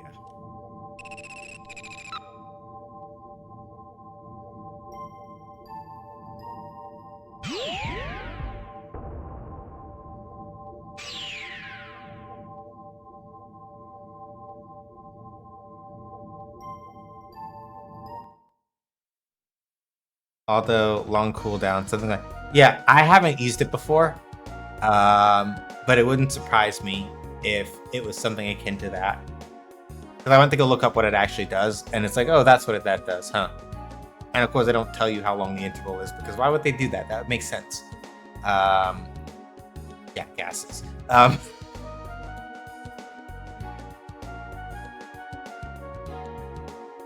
I want to say that maybe the farthest I have gotten in playing Breath of Fire 3 personally has been about this point. I don't think I actually made it past. So I know the plot points because I know the plot points, but I don't think I ever managed to make it past. I don't think I ever managed to make it past this point in the game. I know what's coming up next. I know pretty much everything else that's gonna happen. I just haven't, been by there myself. Or have been past it myself, rather.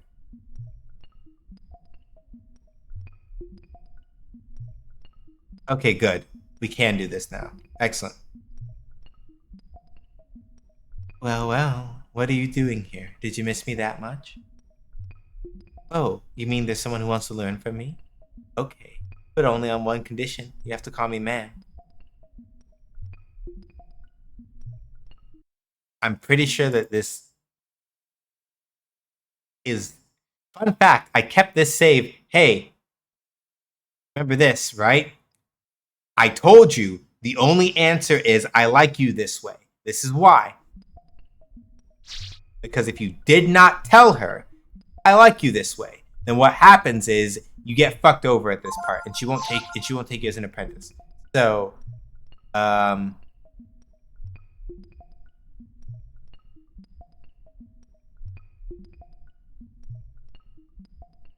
back and see me again sometime. Good luck. Yeah. So, celerity is just pay blood for extra strikes, right? Usually found on Toreador. We're not. Risu, why does she have to bring Vampire the Masquerade into? Why are you like, don't ever stop being like this, but why are you like this? My god. Okay. So you may be thinking, well, why Ryu? Like, he's not really like a magic user, right? Well, the thing is that Ryu is generally a fairly well-rounded character anyway. He isn't as flexible as like Peiko is, but close enough. Master list. So let me just look at the specific stat changes. So yeah, we're gonna take some hits to HP and defense, but at this point, Ryu is pretty chunky anyway. So hits, I'm talking about in terms of like level up bonuses. So Ryu's HP and defense will grow by like 3 points less, but he'll get relatively good bonuses to AP, power, agility, and int. Nowhere near as extreme as Emetai's boosts on those front. Shouldn't matter with Revenge Onion in the front. Yeah, I'm not using Peiko, so... And it's not because he's bad, but because I didn't feel like figuring out how to min-max him. So, whether this is a terrible idea or not, we'll see. But I also had to because I fucked up something else, I had to accidentally give a couple of his levels over to Migas to get a skill that I was missing. So he would be scuffed for this run anyway, because he has like 6 levels from Migas anyway. So, I messed it up a little bit, but I wasn't planning on using him anyway. If I play this game again sometime in the next couple of years, I probably will. But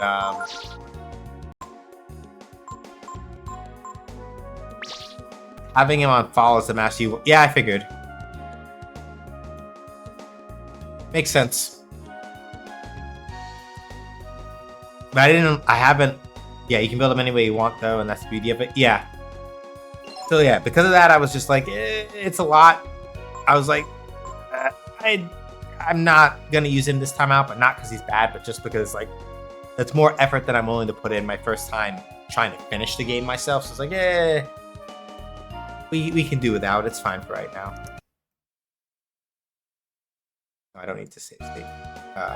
What I need to do, turn off the Rambats sheet. Okay. Yeah. So it's not. Yeah. It's yeah.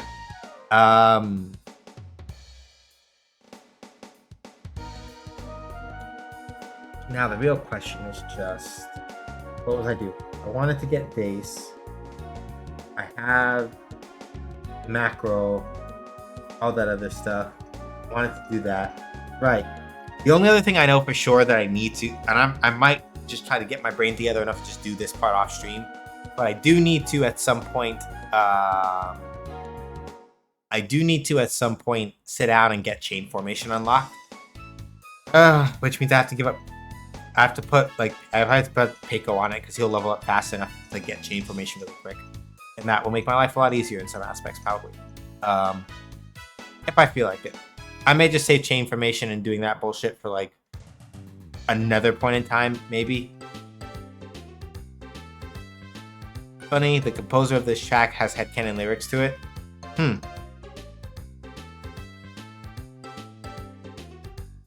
You mean Rapala's? You mean like Rapala's theme, you mean? Okay.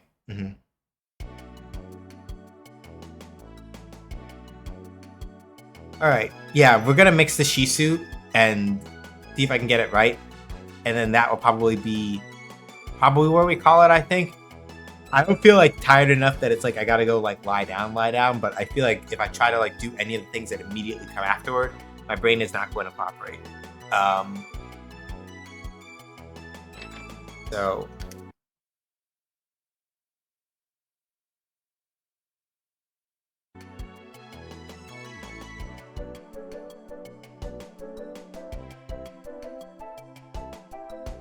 oh wait, fuck, I forgot to shit, I did this backwards. I'm supposed to go to the lady. Ah, fuck.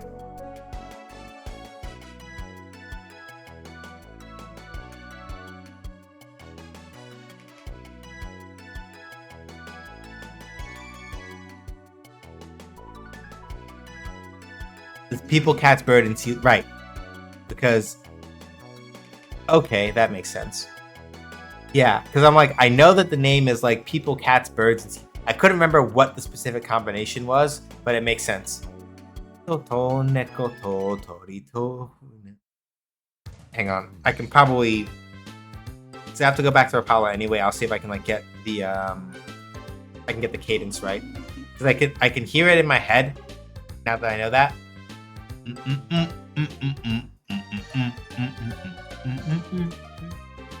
The only part that's hard is that.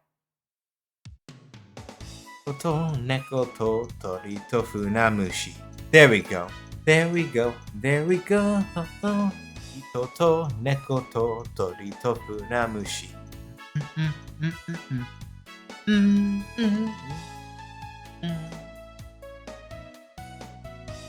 So was it Akari Kaida or Yoshino Aoki that came up with it? Is the question. Because I don't know which one of the two of them specifically composed this song.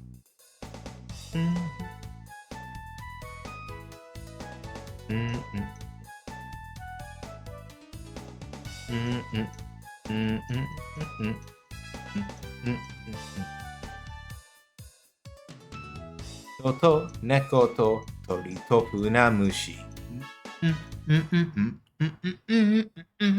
Itoto neko to tori to funamushi. Yeah, fuck, that's gonna be stuck. Alright, we gotta go back.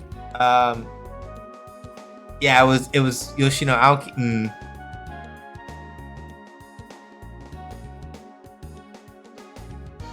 Itoto neko to tori to funamushi. Itoto neko to tori to funamushi.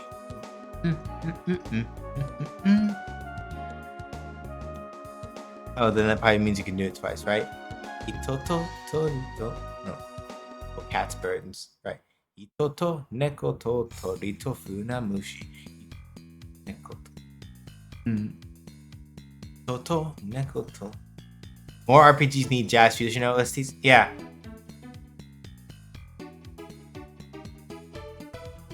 Alright. Let's learn how to make this fucking Shisu. Got everything, right? Yeah. Alright then, I'll tell you how to make Shisu. Slicing the mackerel. Mackerel slices will be larger or smaller depending on how big a fish you catch. The bigger the fish, the larger the slices will be. Anything else? How many Shaley seeds? The more Shaley seeds you use, the bigger the ball will be. I know that's obvious, but just because you can make something big doesn't mean you should. The trick is to make sure the size of the ball matches the size of the mackerel slices. That's really important. Anything else you want to know? How much vinegar? As a general rule, you should keep the ratio of vinegar to Shaley seeds about 1 to 4 or so. How much horseradish? You'll have to balance the amount of horseradish with the amount of Shaley seeds and mackerel you've used. If you used a lot of mackerel, then use a lot, and if you have more Shaley than mackerel, not so much. Anything else you need to know? How much horseradish? You'll have to balance the amount of horseradish with the amount of Shaley seeds and mackerel you've used. Oh.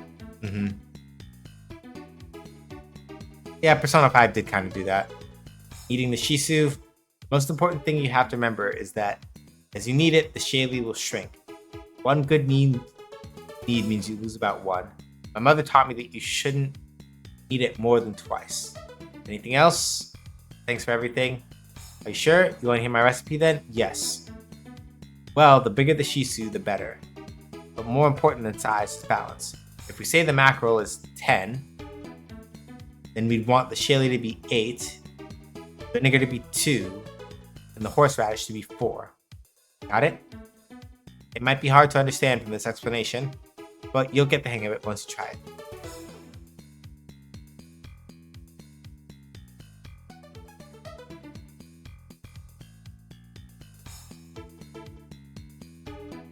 So yeah, TLDR, this part will kick your ass if you're not really prepared for it. But we've got a mackerel that's about 66 centimeters. Ideally 68 to 70 is better, but that's more work than I'm really willing to put in right now, because it involves actually catching a mackerel that's like 68 to 70 centimeters. Fuck has time for that. So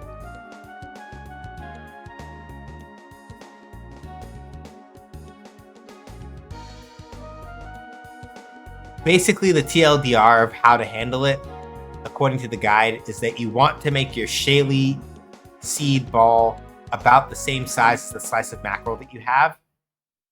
And then I think it's like basically 1 part vinegar means 4 parts Shaley seeds.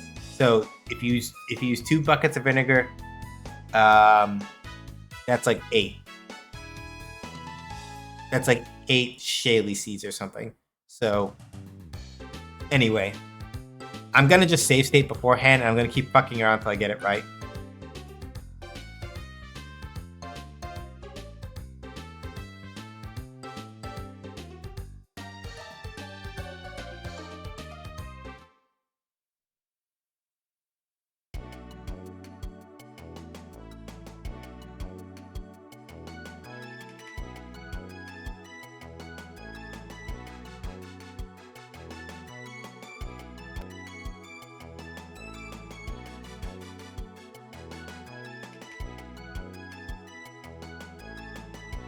Okay, here's the mayor's house. Save state.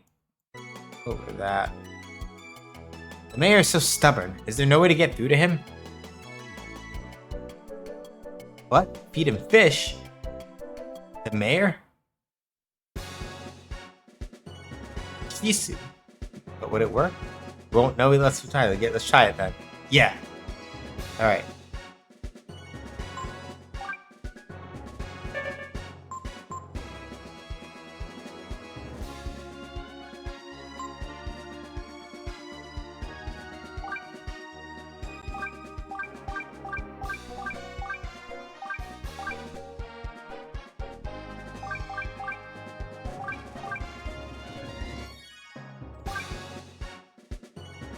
Right, it'd be about the same size.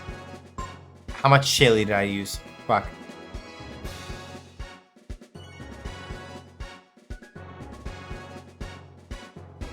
I forgot how much chili seeds I used. Hold on. And this is why I made a save state, because I knew I was going to fuck that up somehow.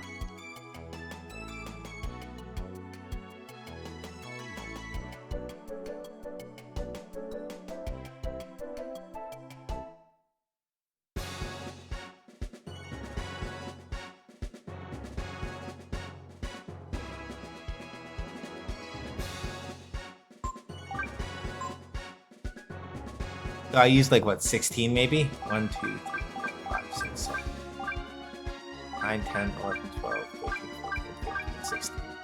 Okay.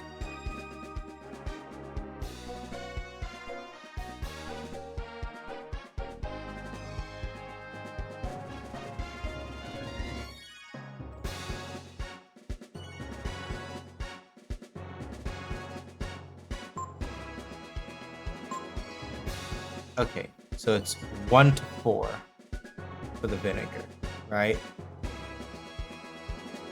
I did 16 chili seeds, that's 4 bits of vinegar.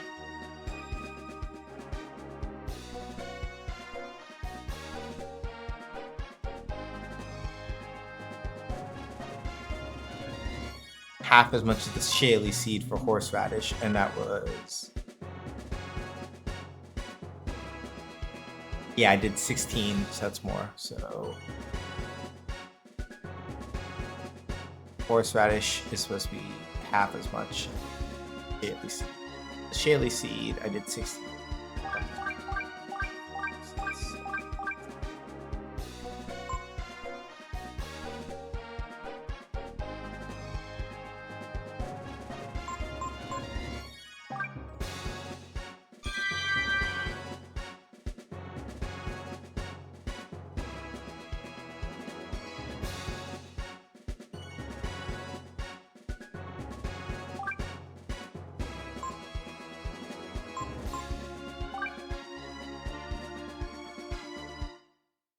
Well, let's see.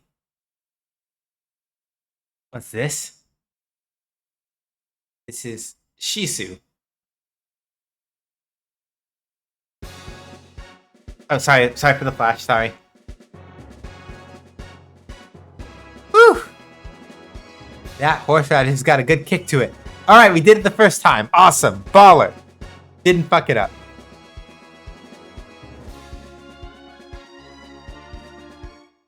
Yeah. Got it right the first time. Love that. Huh. The outer sea, huh? And you want me to tell you about the legendary mariner? Normally, I tell you to get such foolish notions out of your head, but I owe you for the Shisu, don't I? Here, take this. Got the sea charts. That shows all the currents in the sea around here. If you follow it, you should be able to get to the crags to the east of here. That's where you'll find him. The legendary mariner. East of the village. You'll have to do some searching. I'm so glad the mayor's recovered. Thanks to you, the mayor has recovered his vigor. Thank you so much. Please accept this as a token of our gratitude. Yeah, so the reward that you get is randomized, right? The best possible reward that you get, according to the guide, is a shaman's ring. Basically, if you can do it perfectly.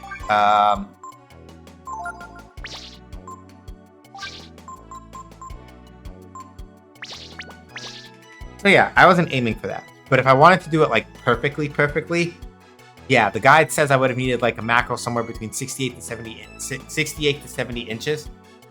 Did I see asbestos armor? Yes, you did. That's a thing. In the Breath of Fire 3 universe, asbestos is not harmful like that. That's my story, and I'm sticking to it. I just work here. Okay, because like the shenanigans that we'll have to get up to after this point are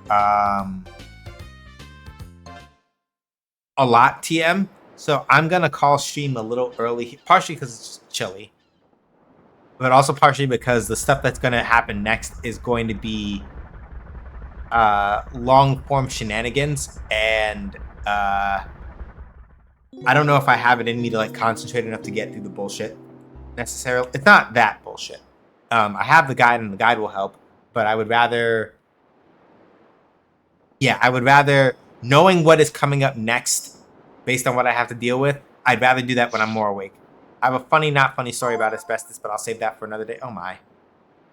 Yeah, so we're calling it early just because I know the next part of it, and I know that Culinary knows because Culinary has already brought it up. But yeah, knowing what I know about what's coming next, I'm like, I would rather be one in a mood where I know I'm going to be awake and not cranky and shitty about it if I don't get it right the first time. I don't want to push my luck. Let me double check to see when the ad is coming. Good, and we're ahead of ads by like a little bit. So. Oh.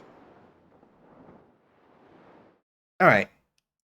Thank y'all for coming through. I deeply appreciate it. Sin, if you're still here, I would greatly appreciate some commercials thrown down. If not, I'll do it in like a minute. As soon as I go check to see if we have stuff added up.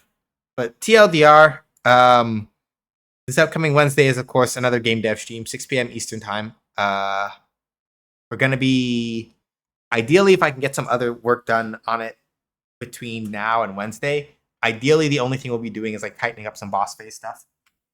And hopefully we will be all right on that front, but we will have to see how that goes. This upcoming Friday is going to be Fighting Friday again. Street Fighter 6 probably, because I think by the time this Friday rolls around, Edge should be out. Because he's supposed to come out in February, and by the time Friday rolls around, it's March. So he should be out by then, and I may try him out just sort of like what he's cooking with, make some preliminary plans, sort of like figure him out, and see where we land as far as like master rank stuff goes. I'll do commercials myself. So TLDR, if you want to check out other things that I do game analysis and design over at cohost.org sometimes, and sometimes just shit posting. I have other older game design articles up on Medium. The plan at some point in between all the job hunting stuff is to sit down and like grind out an article on Legend of Dragoon and put it up on Cohost. That's next, whenever that is. Stream VODs are up at youtube.com/SJHDoesGames /@SJHDoesGames.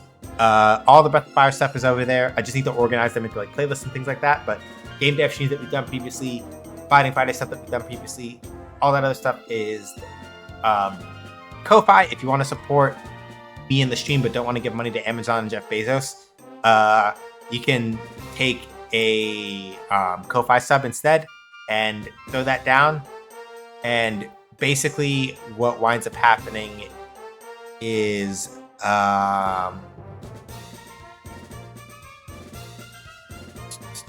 what happens is that by virtue of me keeping most of that, I keep like $4 out of a $5. I keep $4 out of like a $5 sub, which is helpful to you.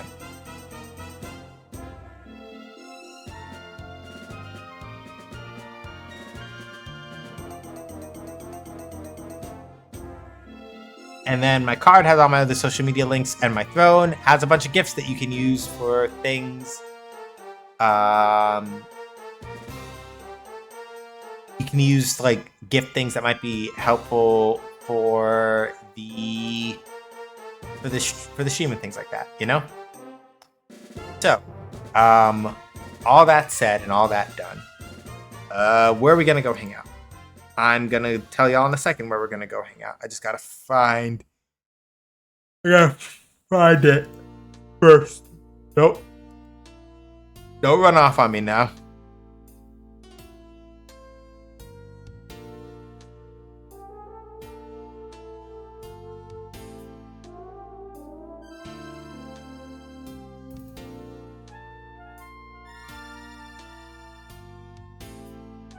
Okay, yeah, that one's old. All right, then. This means that I need to go look up who we're going to go hang out with the old-fashioned way. So I'm gonna do that very quickly. If you will give me a moment, please. Bot one on. Yeah, and this is how you can tell that this is a good time for me to stop, because my brain is also going like I can feel the mental slowdown grinding away at me, which means that it's a good time for us to like figure it out. I think Bees is still on cooldown if I remember correctly. I think we've been to visit him recently because it was right before we went to go visit him right before UBAF, if I recall correctly. Bees is still on cooldown for like a little while. That was a couple weeks before UBAF, but he's still on cooldown.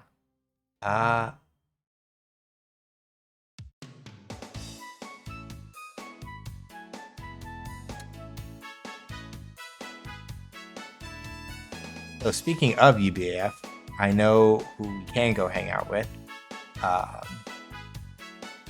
Okay, so here's what we're gonna go do. Since it's JRPGs, since we're playing RPGs and stuff, we're gonna go hang out with Cypherin.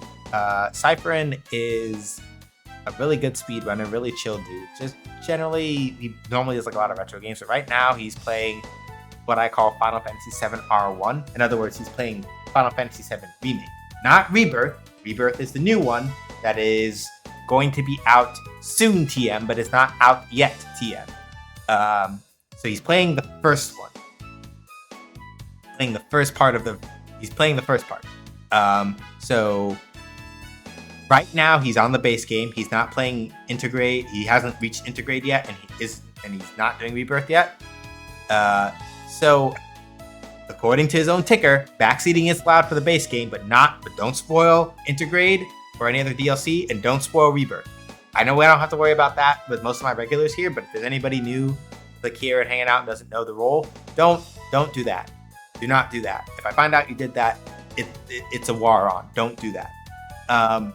But aside from that, we'll be back with more Breath of Fire next Sunday in March. We'll start getting into the parts of the game that I have not personally played yet, and it'll be a good time. But till the next time I see you, whenever that is, take care. Wash your hands, wear a mask. Don't go outside if you don't have to. Be excellent to each other, but not to bigots, racists, turfs, sexists, anti-queer folks, Zionists.